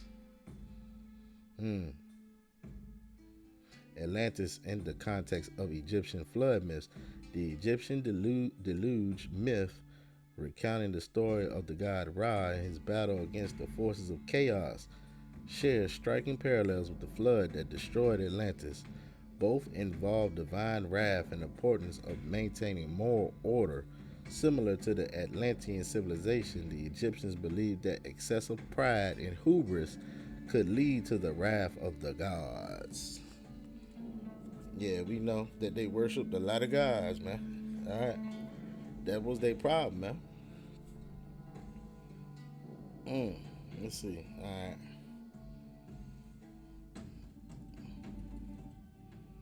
All right, we just getting some backdrop. The story of the Deucalion's flood. The what? The Deucalion's flood, a Greek myth, also bears similarities to the Egyptian deluge and destruction of Atlantis. Deucalion, the only survivor of a catastrophic flood, was tasked with repopulating the world. These recurrent themes of floods and divine judgment suggest shared human desire to understand the forces that shape our world. So this must be their Noah story. They calling him Deucalion. Interesting. The Egyptian concept of hidden knowledge and Atlantis. The Egyptians believed in the existence of hidden knowledge, secret wisdom, passed down through the generations of priests and initiates. The concept aligns with the idea of Atlantis as a place of advanced knowledge and technology, and its subsequent disappearance may signify the loss of this wisdom. The myth of the hidden halls of Thoth, a legendary library said to contain vast amounts of knowledge, further supports this connection. Atlantis, like the hidden halls of Thoth, could be seen as a symbol of lost knowledge and the potential dangers associated with its acquisition. Mm. Atlantis and the Egyptian underworld, an allegory of death and rebirth. The Egyptian underworld, filled with trials and tests, was a mirror of human journey through life and death. The soul's journey through the underworld was a symbolic representation of purification and rebirth. This allegory can be applied to the legend of Atlantis, which may symbolize a civilization's journey toward its inevitable demise, followed by the emergence of a new world. The watery depths in which Atlantis is said to be buried connect with the Egyptian concept of the underworld as a watery realm. Alright, the role of technology. I'm gonna skip through this a little bit. Alright, the concept of lost technology is a recurring theme in mythology and folklore. Uh, in Atlantis, with its supposed technological prowess, fits into this narrative. The legend of the sunken city and its advanced civilization might reflect a fascination with the past technological advantages and the potential for future technological advancement. Mm. Plato's accounts of Atlantis has been interpreted in various ways, with some scholars suggesting the connections to ancient Egyptian culture. The location of Atlantis, said to be beyond the Pillars of Hercules, the Strait of Gibraltar, aligns with the geographical understanding of the ancient world, where Egypt was a major cultural center. The Egyptian Atlantis theory, a popular interpretation of the myth, posits that Atlantis was actually a lost Egyptian colony or settlement. This theory draws parallels between Atlantis' advanced technology, sophisticated social structure, and the achievements of the ancient Egypt. While there is no concrete evidence to support this theory, it speaks to the enduring influence of Egyptian mythology on the Atlantis legend. And last but not least, the legacy of Atlantis, a mirror to human fears and dreams. The myth of Atlantis serves as a warning against pride, hubris, and the dangers of unchecked ambition. It reflects our fascination with the past, our yearning for lost knowledge, and our innate fear of destruction.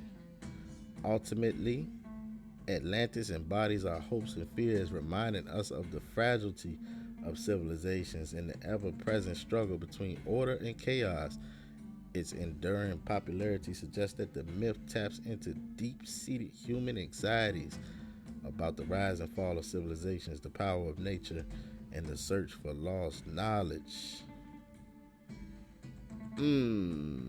Yeah. So Atlantis was a story that you can learn from, but we still got remains of Atlantis right here in America, man. All right. You see, it's connected to Egypt. And I guess they branched off, had their own whole little continent that they was really getting wicked on. That had to get sunk. All right. They was doing the most on that little island. So yeah, they started splicing and dicing and mixing and twisting, and they was just doing the most, man. Uh, let's hit over here to AmericaIsTheOldWorld.com. And it's funny that you can't get on America is the True Old World no more. You can't even get on that website no more. They let you get on this one. 10 reasons why ancient Egypt was in the Americas. We're going to run through this one real quick. Look at that. See that bird? That's that bird right here. That Alpamado falcon. See the Alpamado falcon, right? Look at him. When people gonna realize Haru is patterned after Alpamado falcon, which is a bird that's only indigenous to the Americas, things that make you go, Yeah, it's only indigenous to the Americas. There's a sign right there, man. All right, how many clues do you need? We're gonna run through these ten proving points that Egypt was in America. All right, Egypt is associated with pyramids, but the most pyramids are in the Americas. All right, we done already went through this map right here. We can click on it real quick. That lists all these pyramids. Look, pyramids everywhere, all over the place. All right, and you go to South America, it gets crazy down there too. But they ain't got that on here. But yeah. Mm, there are more pyramids in North America than all of Africa. Now, when we include Central and South America, it's not even a contest anymore. That's number one. Number two, ancient Egypt was a global, advanced, ancient civilization. Just like we just read about. They had the technologies and stuff. Egypt was a global, advanced, ancient civilization, as we have proven, all right, in his previous post. All right. We all love ancient Egypt, but it was the offspring of a previous advanced ancient civilization called Atlantis. Therefore, it was Atlantis that was actually the global advancement ancient civilization that we see all over the world with pyramids, mummification, serpent worship. All right. Images of the three pyramid alignments found all over the world that align to the Orion constellation, just like the pyramids in Giza.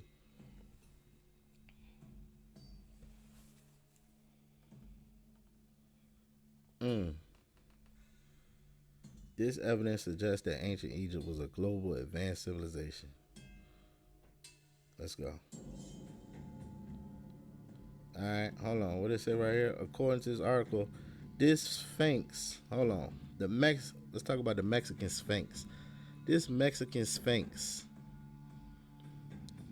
All right. According to the article, this Sphinx looks just like the Sphinx in Egypt. It has the same dimensions as the Sphinx that is in Egypt. Not only was a Sphinx found, but they found an ancient Egyptian city buried too. You used to be able to go online and see images of this Mexican Sphinx, but Moors have shared the image so much that they have removed all the images of the Mexican Sphinx. All right, that's an article talking about that Mexican Sphinx. Also, in this post, evidence of the Giza pyramids, which are aligned to Orion's belt, Osiris belt. The Orion belt is the Osiris belt. That's what they say. Are not the only three pyramid alignment like it on the Earth. You have the same three pyramids in Teotihuacan, Mexico, which is now Mexico City. The Teotihuacan is just another way of saying Tahuti or Thoth, which was the ancient Egyptian god of writing. Yeah, we know about that Thoth guy. Okay, they try to give him credit for everything. The Khan. It's just another way of saying Khan. All right, Dragon, Khan, King. All right, they trying to connect that to Kim when they say it's Kemet. All right, yeah, man. Y'all, anybody out there rocking with that Kemet stuff, y'all need to get up off of that, man.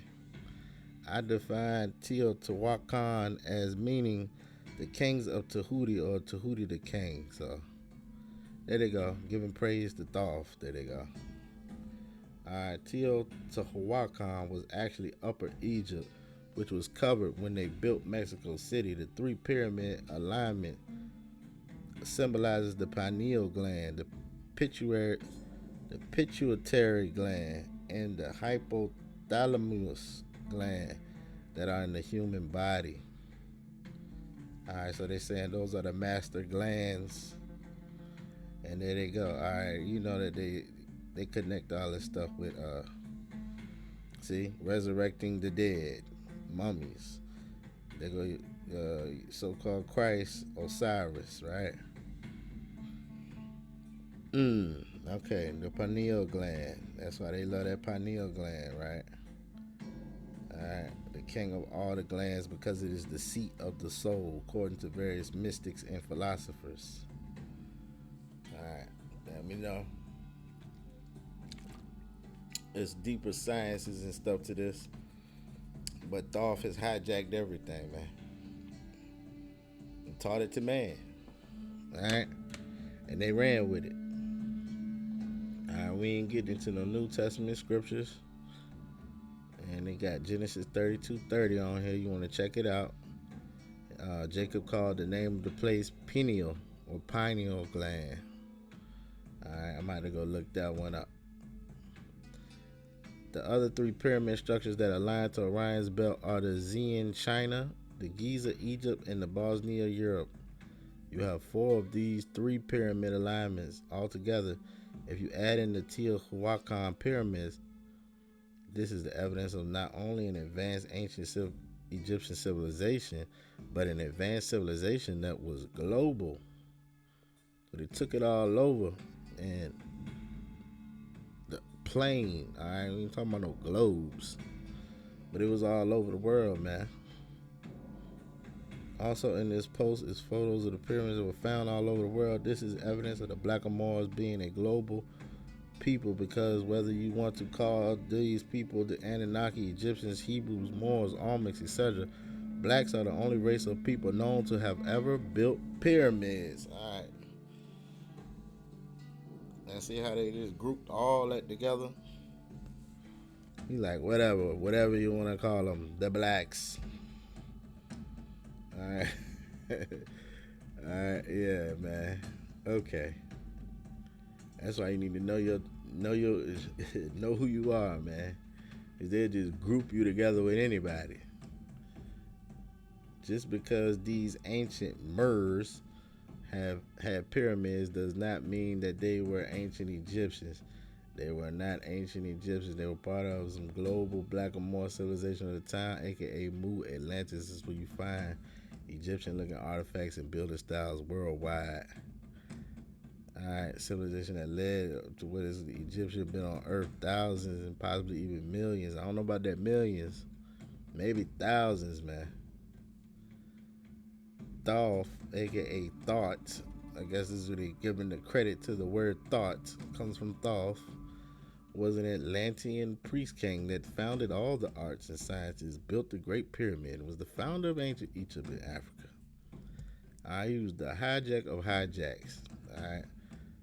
The ultimate trickster. Thoth. Okay.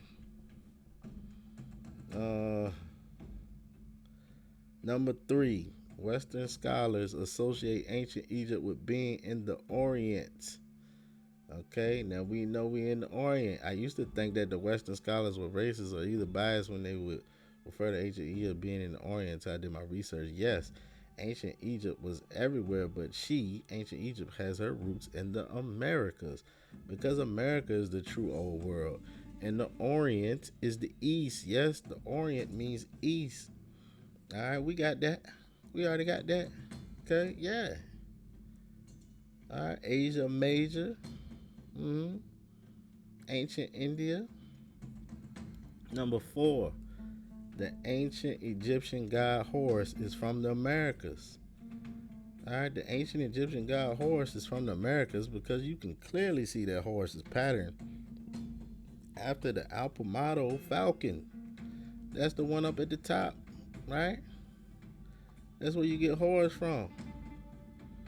It's an Alpamado falcon that's only in the Americas, man. Alright? That's enough right there. We can end it right there.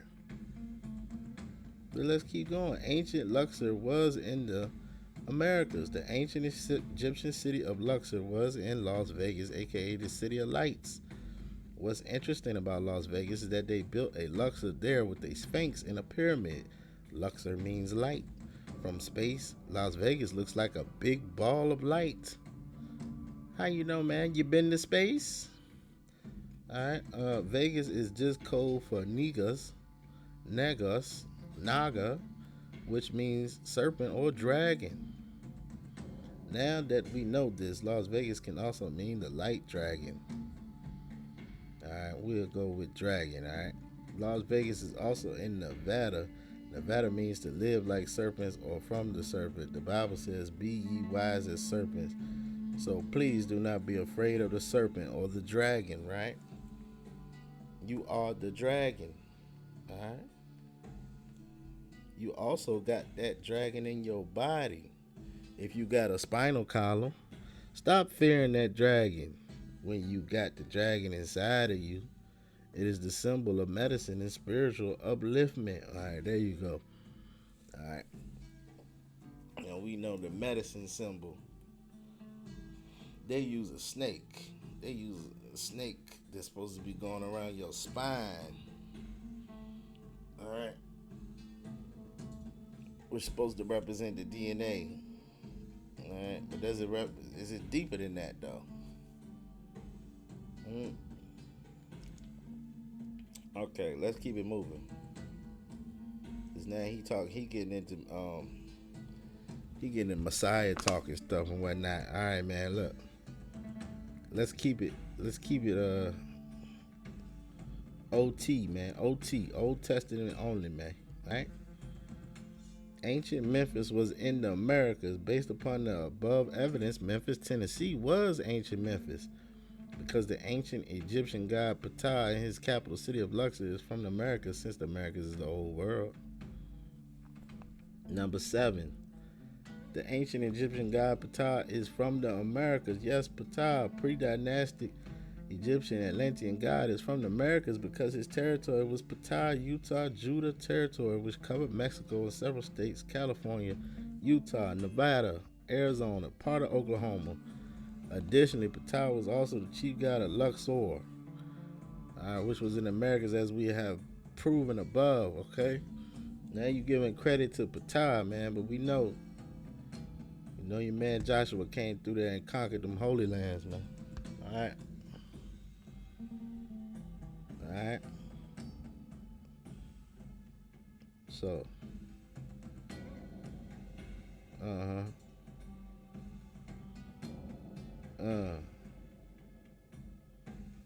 Alright, let's keep it moving, man. Yeah, he talking about skulls and stuff. Okay. Elongated skulls found all over the world. Talking about giants. Alright. Oh, here we go. Also, when you read the link, you can tell the ancient Egyptian, because they didn't mention Egypt not one time in the article. Okay. Because of the Smithsonian cover-up, the age of these finds is more evidence demonstrating that Americas is the old world.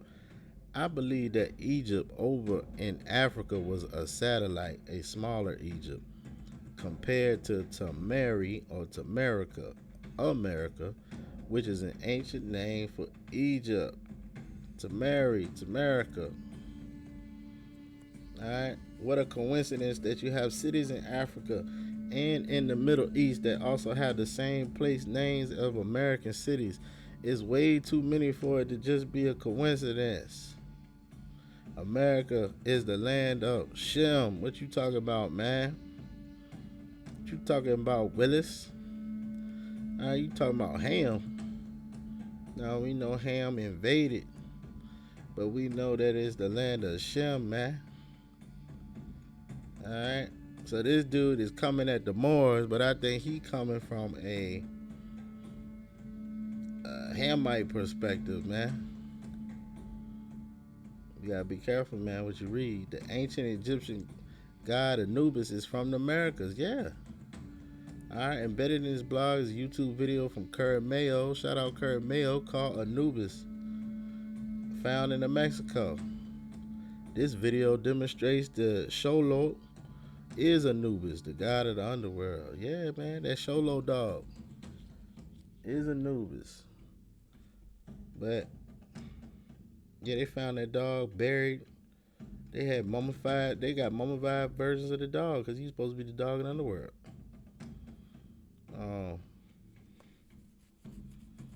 But yeah, man, that was over there in Mexico. That's indigenous Mexican dog. And you also know when you dig into it that Anubis is another version of Thoth, man. All right. They found an Anubis cave in Oklahoma, which is more evidence that the so-called blacks were over here long before any slave trade. Yeah, man. You know that? The ancient Irish, Celts, and the British have strong Egyptian ties because the children of Israel are the Egyptians that fled Egypt. They said, what now? The children of Israel are the Egyptians? Sir, how can they be the Egyptians? You just called them the children of Israel. Why they can't just be Israelites, man? See what I'm saying? This person is coming from a Hamite perspective, man. He trying to make everything hammy. He going ham, right? He's going ham. We're going to number 9. All right. Oh, what he said right here? He said the black nobility claimed descent from Egyptian pharaohs via bloodline, via Princess Scotia. All right. Now that might be correct right there. All right, but you giving it credit to Akhenaten's daughter. Now we just heard that Akhenaten was Moshe. All right, so you saying that his daughter was Princess Scotia? Gonna have to look into that one. All right, the Americas is ancient Egypt because Americas is the land of the Bible. All right, is America the land of the Bible? Yes. Israel is in America. Christopher Columbus came to the West Indies for gold, spices, and to take Jerusalem, the holy city. We done got that, all right? We got that in the last drop. And now you saying Jerusalem is in Peru, the city of David, which they know as Jerusalem. All right, but we know that the scepter never leaves Judah, right? Judah, Yahudah, all right? Utah, okay? Now, did Israel split into 2 kingdoms? Yes. So they might have had a separate Jerusalem, you know what I'm saying? But we know that the one from the city, the real city of David, is right there in Utah, man. Okay?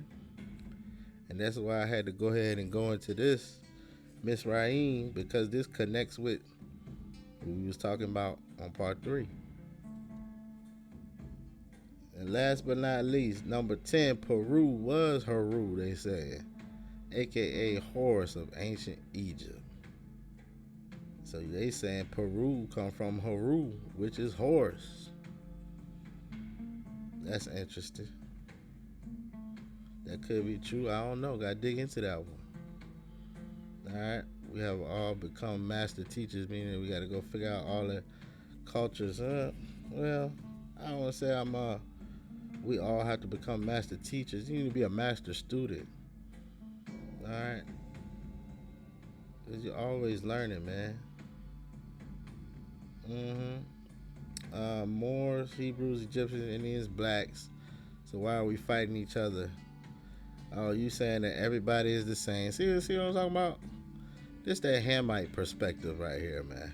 All right, never mind this, okay?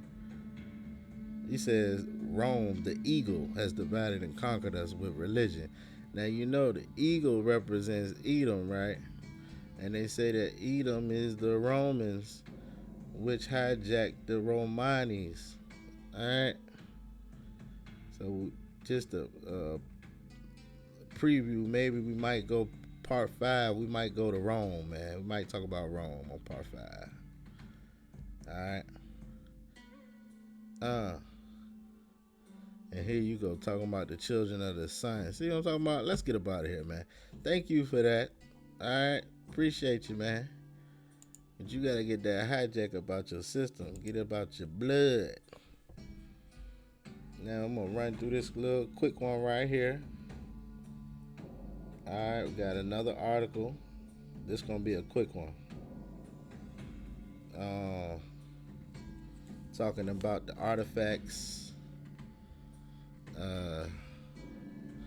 What he said at the top? Hold on, what that first one say? He tells that This is talking about Egyptians and ancient America. Did ancient Egyptians explore the Americas? Or were they from there, man? He tells that at the lower levels of each excavation, he found heads on Mongols and other Asians, Tartars, Negroes, and now they're even putting whites in there, especially Semitic types with and without beards. Okay. All right. Hmm. A land bridge theoretically exists at the Bering Strait at one time. Now they going with that Bering Strait theory. Okay, that's a theory, man, but we know everything was already over here, man. I just wanted to look at some stuff on here. We got some artifacts. Where this was found at. I wish I could put all this on one screen. I had to keep bouncing back and forth, but it's all good, man. Let's see. Let's look at this map they got on here. This is the Egyptian world map. Let's take a look at this real quick. This is interesting. This map is based on the Hierakonpolis tomb, 100 mural.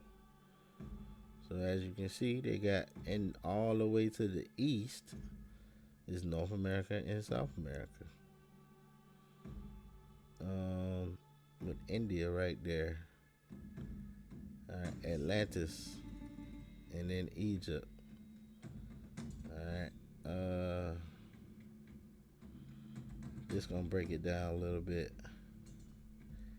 They putting Greece right there, huh? Okay. The Lion King on there. People, animals, and early symbols of familiar Egyptian icons are depicted. What they? Oh, that's a calendar they got right there. Why they saying Lion King? He's the Lion King? The Lion King of North Africa.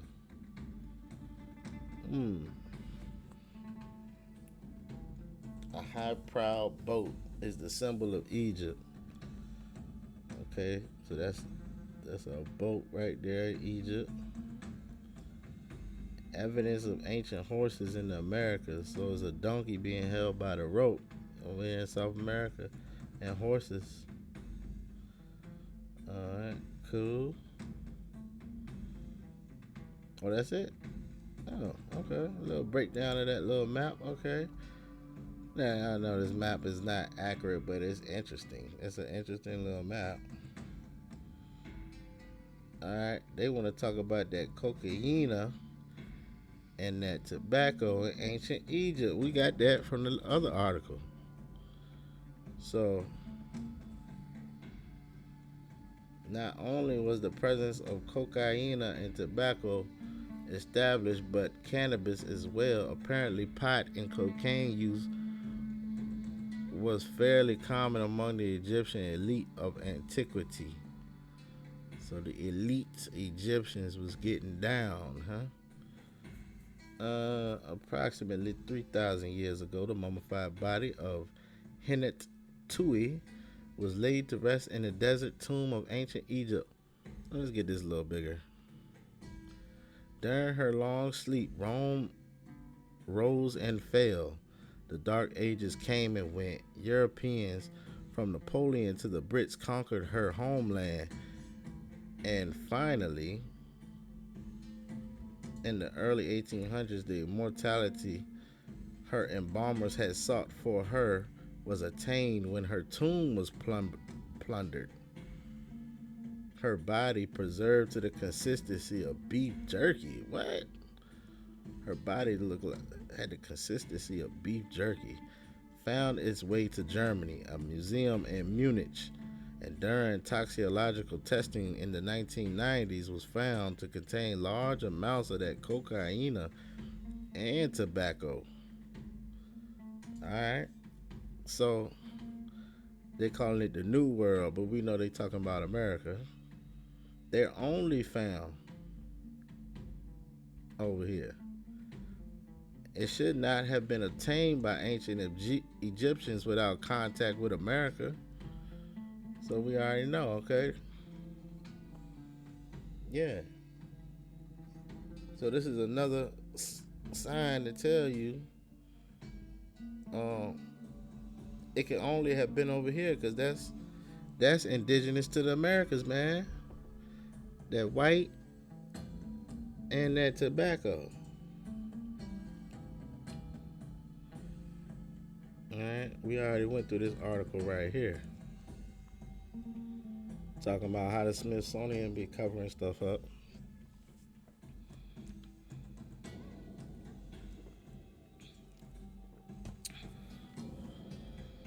All right. Yeah, this is a quick little article, man. Hold on, let's get this. Linguistic similarities in Egyptian and ancient American languages. Some scholars have theorized and attempted to prove that there are strong similarities between Egypt's languages and the Native Americans of the Louisiana area. Barry Fell has stated that the language of several indigenous Amerindians are, have striking similarities with Nile Valley languages of 2,000 years ago. The written languages of Egypt and Central America also bear similarities. Cultures from both sides of the Atlantic use hieroglyphics. Both cultures utilize their written languages for practical purposes. Ancient Egyptians kept business records and corresponded over distances. In many tombs in America's hieroglyphics indicate the deceased name and death date. Alright, so this is just another, add that to the mini list, the long list reasons why it was over here, man. By now, you should get the point. Alright, I shouldn't have to do any more proving, but we can talk about Memphis, Tennessee, and Memphis, Egypt for a second. Let's see. Why is Memphis, Tennessee named after Memphis, Egypt? Because it's the real one. Alright. It's home of Elvis Presley, they say.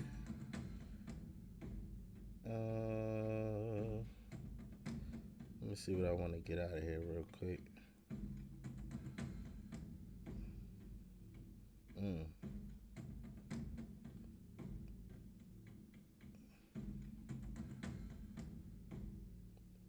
Okay, you got the pyramids over there.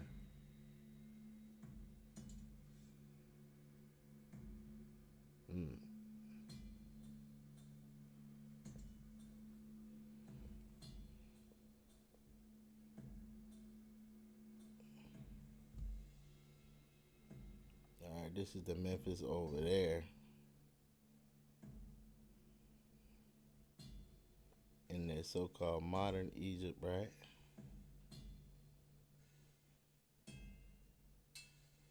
Alright, and this don't look ancient, man.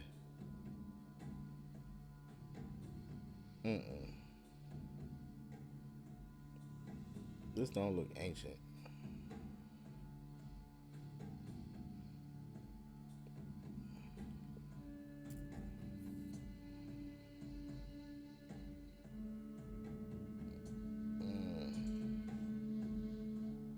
Alright. They got an obelisk building still standing today. With the obelisk on it. Look at that. Now this probably was an old temple right here. Yeah, they try to put a garage door on it. But yeah, man. Alright. What this used to be.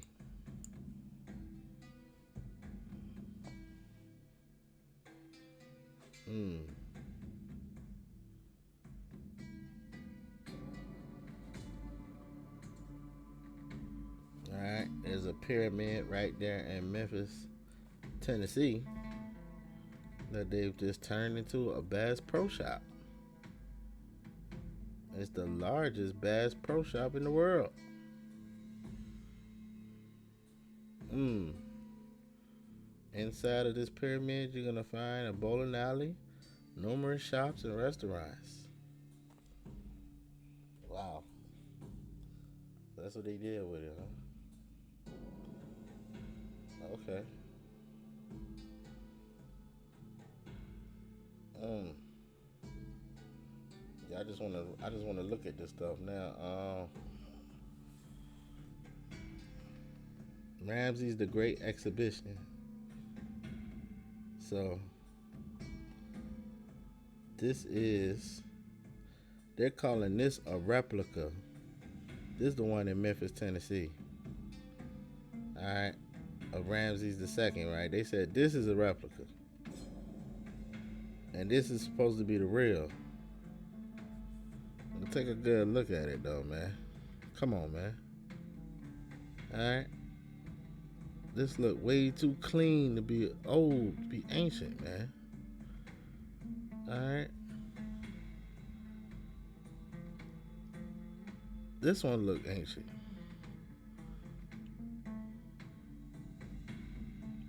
All right. This is too clean looking.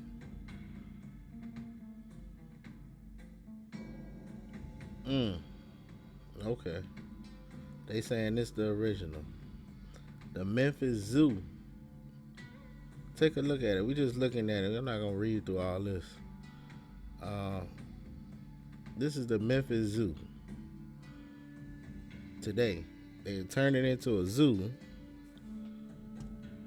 Now look at this, man. This is old, man. All they did was paint it up. Put some new carvings in it or something. All right. This is supposed to be the Great Temple of Ptah, man. But now they're turning it into a zoo. All right. This is the ancient Temple of Ptah, man. That's what that really is.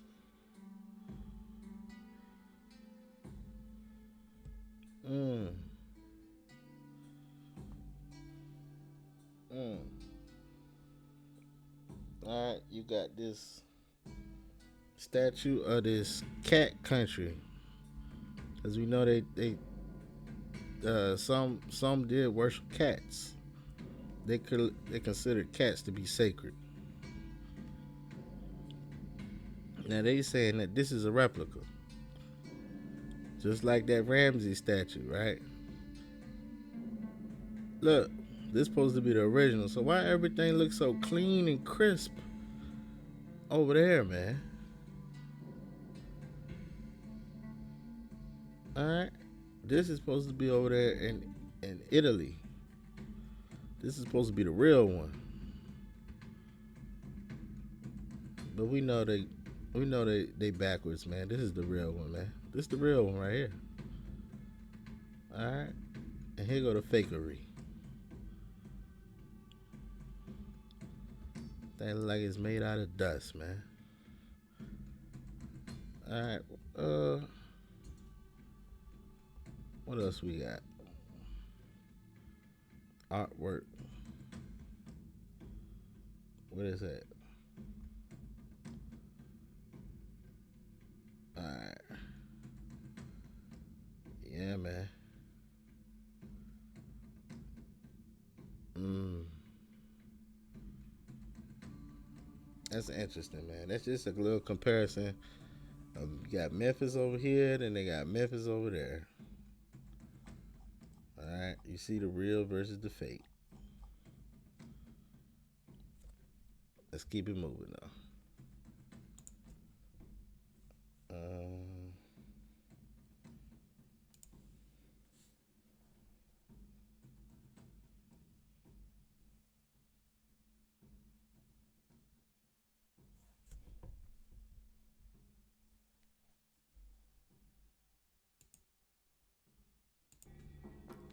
all right, yeah, we getting close to wrapping this up.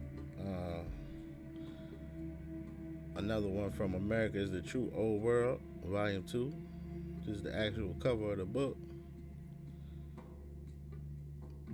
But on the cover here, in the Grand Canyon, you have a Shiva temple, Isis temple, a Cheops pyramid. Somewhere close by, there's a Buddha temple. You got a Osiris temple close by. All right, and just look at it, man. Uh, yeah. Get the book, man. I think the book only like $20. Uh, if you want to research it. All right. Discoveries of ancient Mesopotamia, ancient Egypt, India Superior, Sumer, Kush, Ethiopia, ancient Ghana, Jerusalem, Kingdom of Mali, Timbuktu, Kingdom of Fez, Tripoli, Mecca, Morocco, Mauritania, ancient Arabia, Rome and Greece, and the Garden of Eden, cities of gold, Cibola, and El Dorado, and so much more, all located where? In the Americas. Alright. And he want to take you to some old Moorish type stuff, Islam type stuff. We ain't gonna go there. Alright.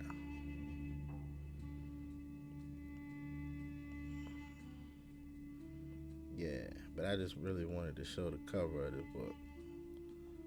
Alright. Boom. Just look at it.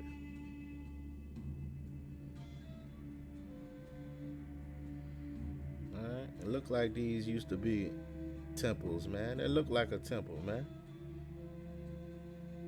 It just got straight demolished. Who knows? Alright.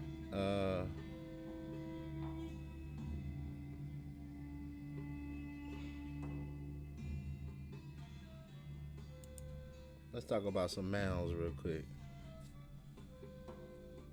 Simple question. Which continent has the most mounds? North America has the most mounds, particularly due to the extensive mound building cultures of indigenous peoples, such as the Mississippian culture, which created numerous mounds across the continent. Significant sites include Cahokia in Illinois and various other locations throughout the Midwest and Southeast.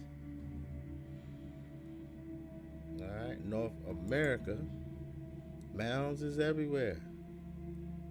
Alright, they talk about mounds in the Bible, man.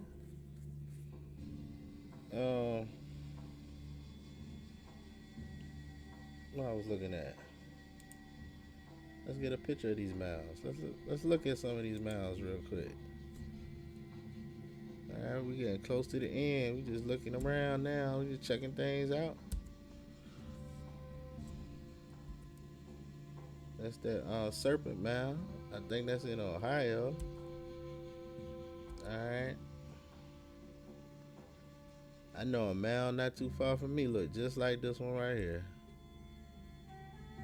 Look at that, man. Look at that.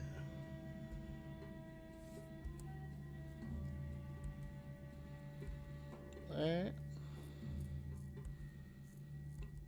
Not to mention all the star forts that's everywhere.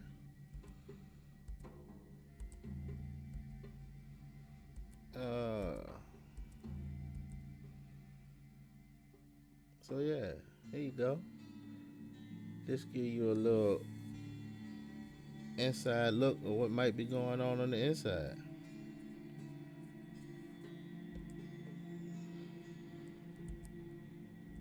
Now look at this, man. There were some real builders back then.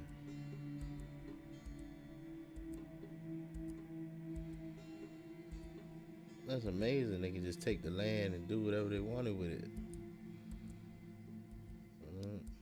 dodge the hijacks.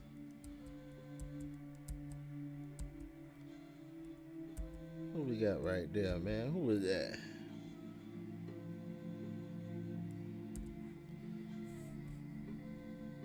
Man. Amazing. Alright. The Mississippian culture, ancient mound cities and settlements. Alright. We're just gonna run through it a little bit. Cahokia, a large city complex, what is now Western Illinois. Alright. Largest urban center north of Mesoamerica. This site consists of 120 raised platform mounds, with the largest being the Monk's Mound. The Monk's Mound is the biggest one. You got the Kincaid Mounds. I guess they named that after G.E. Kincaid. We just looking through, man. I didn't did enough reading on this one. We just browsing around now. I got a scripture that I want to get before we get up out of here. And then I got a little bonus segment at the end. Moundville.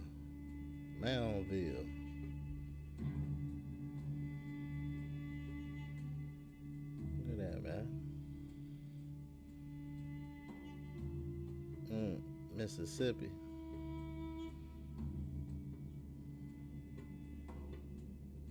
What he was doing with these mounds, man. He was doing a whole lot. The Okmulgee Mounds.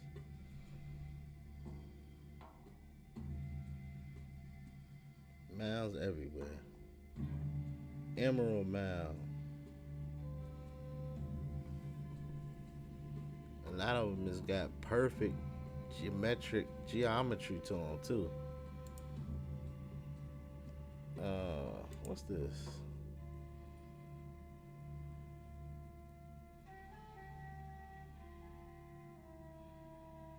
Oh, okay. I don't even know why I got this on here.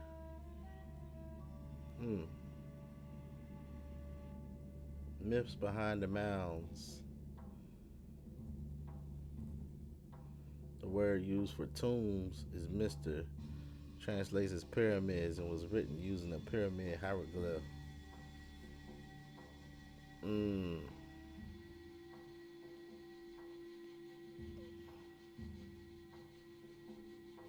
So a lot of stuff that's in modern day Egypt was taken from ancient Egypt, which is right here. Alright. Oh, a lost city. Alright, where is this? Is this modern or is this? I think this is all supposed to be modern Egypt stuff. Alright, there go Horus. But Horus can only be in the Americas. Alright, that's the only place you can find that falcon.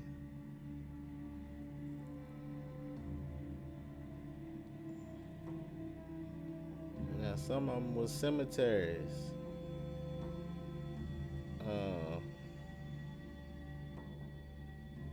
Let's see. Yeah, I think we getting into that modern Egypt stuff on this site. Alright. Let me see here. Oh yeah. The mystery of the massive fire which ravaged St. Louis, America's most prosperous ancient city, which had a taste for human sacrifice. So here we go. It's still talking about Cahokia, right? It was built around 600 CE, stood on the site of St. Louis, Missouri. It was surrounded by 120 pyramids, similar to Mayan temples, with a population of 15,000 people. Cahokia was similar in size to London or Paris. They say it was a mysterious fire which destroyed North America's greatest ancient civilization. Alright, they say a mysterious fire. Now, I was just reading something about the fire. What was I at? Trying to think of what book it was in. Was it?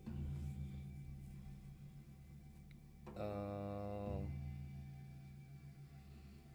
it was either in Hosea. One of them books talk about fire. All right, the fires. 'Cause it was fires all over America that destroyed most of the major cities, right? Right. Uh, destroyed a lot of the history. The city of Cahokia, whose secrets lie underneath where St. Louis, Missouri now stands.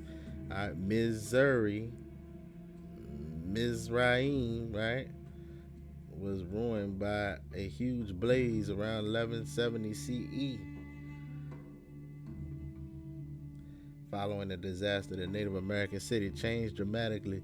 The fence walls were built, buildings fortified, and a sun symbol incorporated into designs. So they just happened to put a sun symbol there, huh?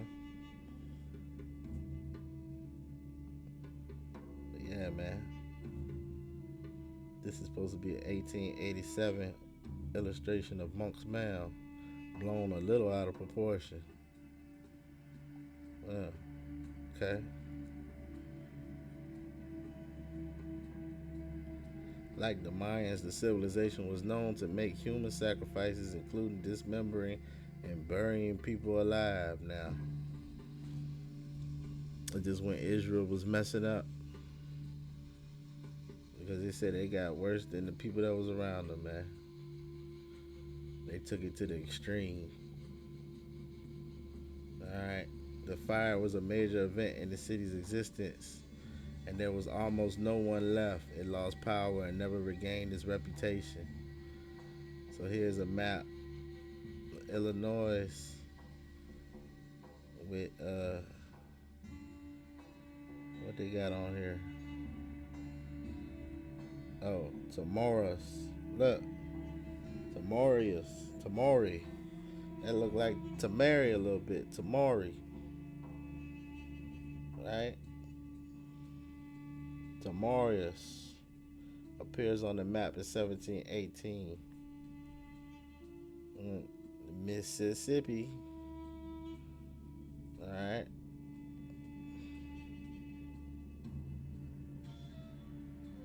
Alright, that's all I wanted to get on there.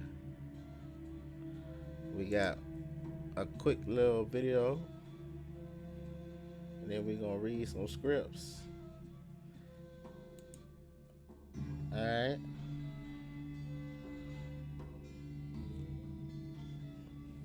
This is the coffin of an Egyptian woman buried some 2,600 years ago, they say.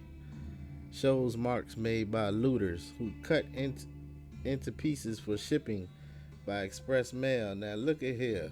All right. This article shows you how they playing games right here. All right. This joint says ancient Egyptian artifacts smuggled into the U.S. are heading home. What? Hey, man, they already home, man. No, they said they going over there to Africa. That's their home. Mm? Would you look at this? Alright. We got a video about it, man. We don't need to read it. It's a whole video about it. It's a quick little video, y'all. Alright, let's get it. We can wrap this up.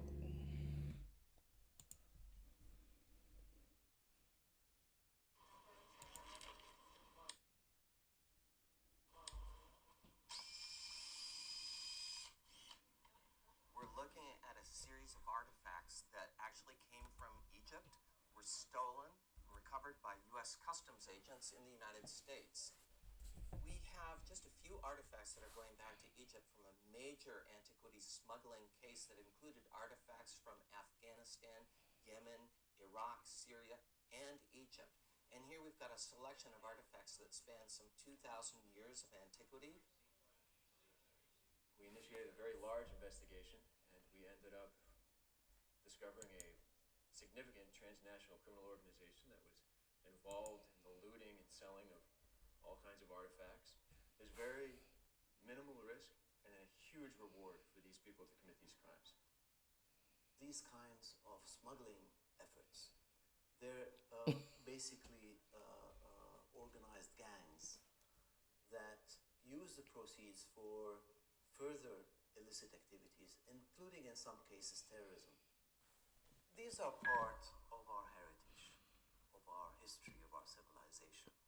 And we feel that they've been smuggled out of the country illegally, and we feel proud to receive them back.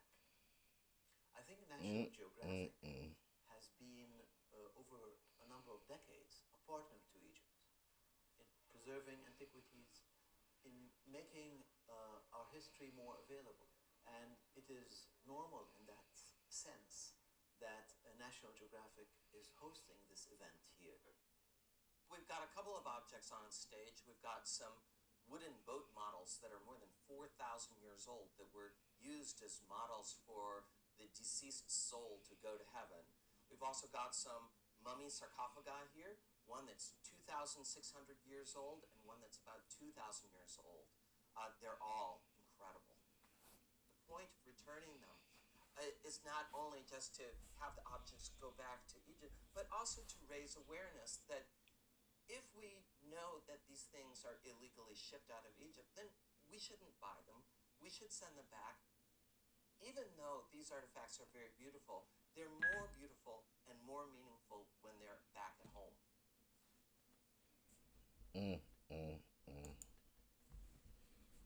They ought to be ashamed of themselves. Ought to be ashamed of yourself. You could tell that one dude, he was just straight line.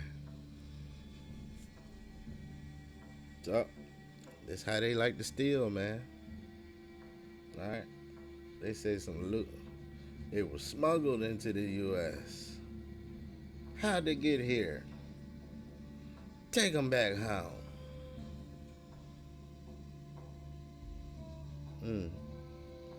But just like you, so-called black man,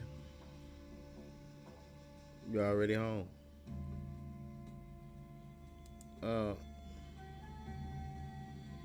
Let's get a script.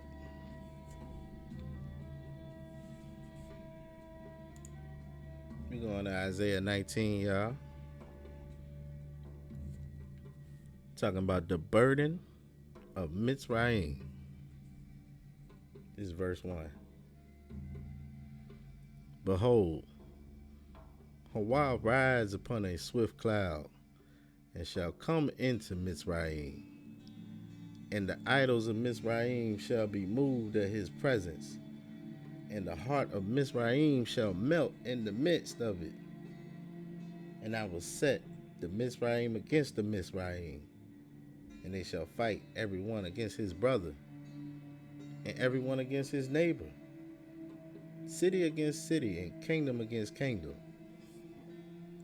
And the Ruach of Mizraim shall fail in the midst thereof, and I will destroy the counsel thereof, and they shall seek to idols, and to the charmers, and to them that have familiar spirits, and to the wizards. And Mizraim will I give over into the hand of cruel masters, Adani, and a fierce king shall rule over them, says Hawa, the Most High, Almighty. And the waters shall fail from the sea, and the river shall be wasted and dried up, and they shall turn the rivers far away, and the brooks of defense shall be empty and dried up. The reeds and flags shall wither, the paper reeds by the brooks, by the mouths of the brooks, and everything sown by the brooks shall wither, be driven away, and be no more. The fishers also shall mourn, and all they that cast angle into the brook shall lament, and they that spread nets upon the waters shall languish. Moreover, they that work in fine flax, and they that weave network shall be confounded, and they shall be broken in the purposes thereof, and all that make sluices and ponds for fish Surely the princes of Soan are fools. The counsel of the wise counselors of Pharaoh is become brutish. How say ye unto Pharaoh, I am the son of the wise, the son of ancient kings? Where are they? Where are your wise men? And let them tell you now, and let them know what Hawa has purposed upon Mizraim. The princes of Soan are become fools. The princes of North are deceived. They have also seduced Mizraim, even they that are the stay of the tribes thereof. Hawa has mingled a perverse Ruach spirit in the midst thereof, and they have caused Mizraim to err in every work thereof. As a drunken man staggers in his vomit, neither shall there be any work for Mizraim, which the head or tail, branch or rush, may do. In that day shall Mizraim be like unto women, and it shall be afraid and fear because of the shaking of the hand of Hawa, which he shakes over it. In the land of Yehudah, Judah, shall be a terror unto Mizraim. Everyone that makes mention thereof shall be afraid in himself, because of the counsel of Hawa, which he has determined against it. In that day shall 5 cities in the land of Mizraim speak the language of Canaan, and swear 7 oaths to Hawa. One shall be called the city of destruction. In that day shall there be an altar to Hawa in the midst of the land of Mizraim, and a pillar at the border thereof to Hawa. And it shall be for a sign and for a witness unto Hawa in the land of Mizraim, for they shall cry unto Hawa because of the oppressors, and he shall send them a Savior and a great one, and he shall deliver them. And Hawa shall be known to Mizraim, and the Mizraim shall know Hawa in that day, and shall do sacrifice and oblation. Yea, they shall vow a vow unto Hawa and perform it. And Hawa shall smite Mizraim.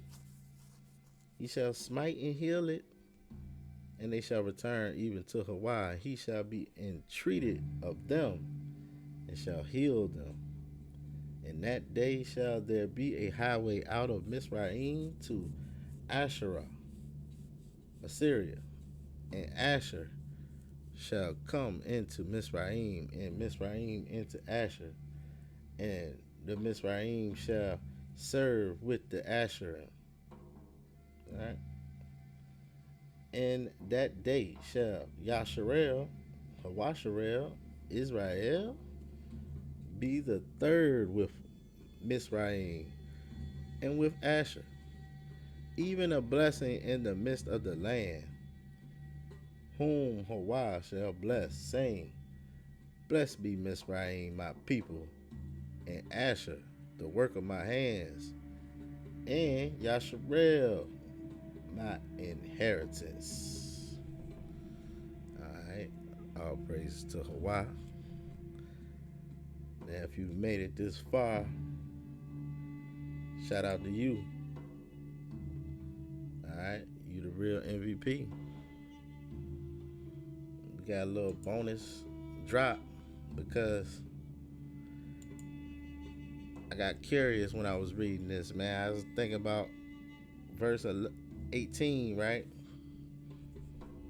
It says, well, we just got it in the Sefer. It says, in that day there will be 5 cities in the land of Egypt that shall speak the language of Canaan and swear allegiance to Hawa of hosts. One of these will be called the city of destruction. So that made me curious, right? I'm like, what is the city of destruction, man?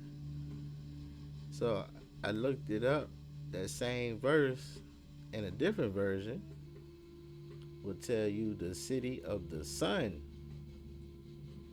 All right, city of the sun.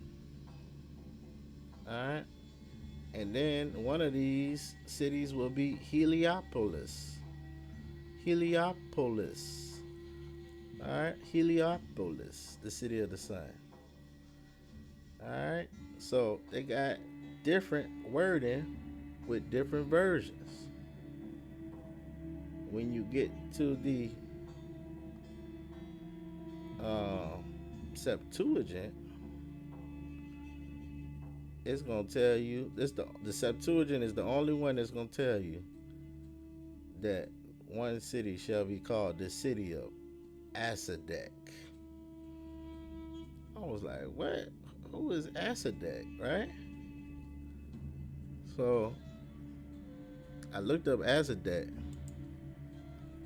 I couldn't find him. All right, I had to go to Yandex to look him up. All right.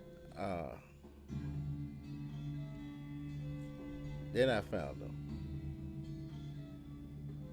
Hold up. Was this the site? Hold on.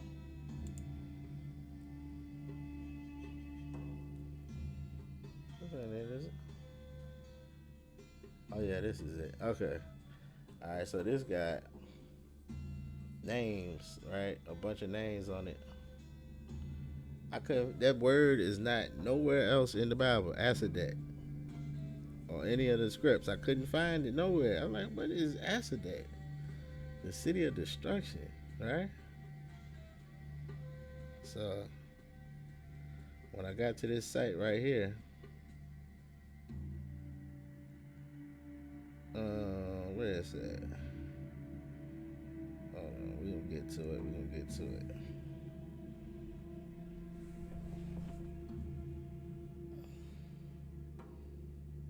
Man, they made me lose my place. I had it pulled up. It's all good.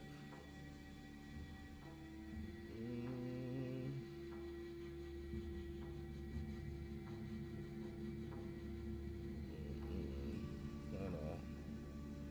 We gonna find it. I had it on the spot, but then, of course they moved me off the spot I was on. Hold on.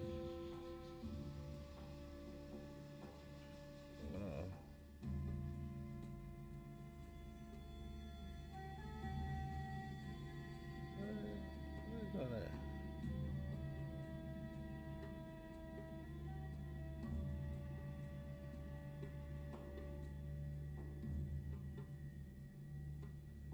Hold on, y'all. I know it's on here. I was just on here.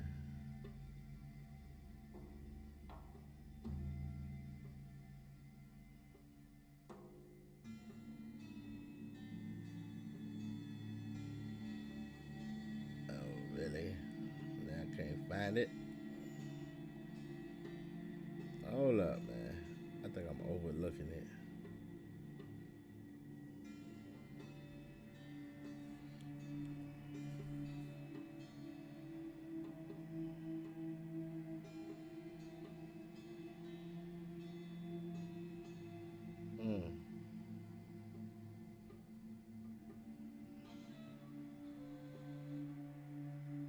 I know I just saw it on here.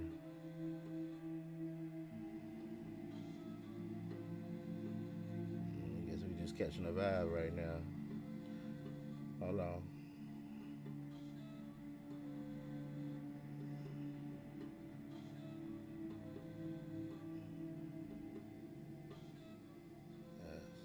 Damn.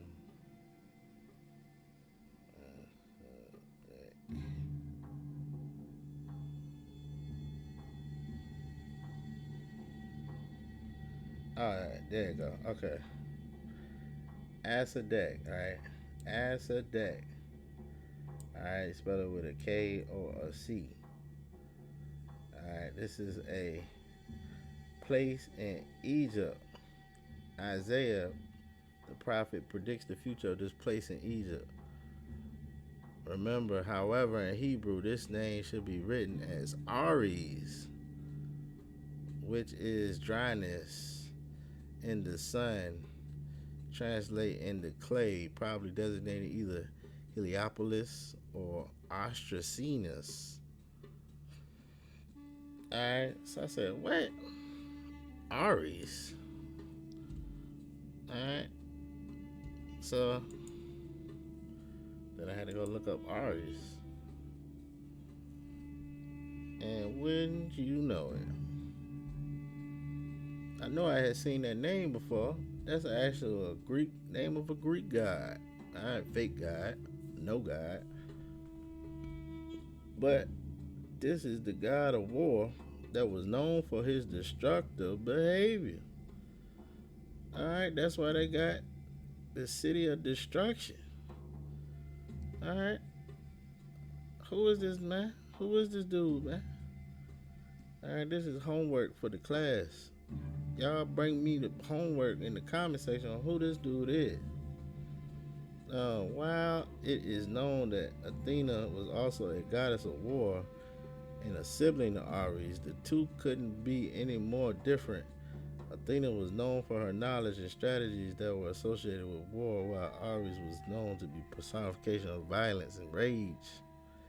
Coincidentally, Athena was one of Zeus's favorite children, while Ares was Zeus's least favorite child and hated by many other gods. So this is the son of Zeus, man. Alright, Ares, and he is the god of destruction, they say. Alright, and his Roman counterpart is Mars. Alright, now we know that they are jockeying off of Babylonian stuff, so now I gotta look up and see who was he in Babylonian mythology, but I ain't looked that up yet. But I thought that was interesting, man. The city that they talking about, Asadak, is connected to this Ares, the god of destruction, that we just read in Isaiah 19. Alright, so I found this city of the sun in New Mexico, man. The city of sun is an intentional community and consensus designated place in Luna County, New Mexico, man. They only had a population of 33 people. Isn't that something? 33, huh? In the city of sun? Come on, man. Put it together, man. You put it together. Alright, we know about the number 33, right? You know about the sun worship, right? Dang, we already looked at this site. Alright. But yeah. This ain't even what I had pulled up, is it? The city of the sun. This would make sense with this location right here, because this is right there on the corner of Texas, man. Alright.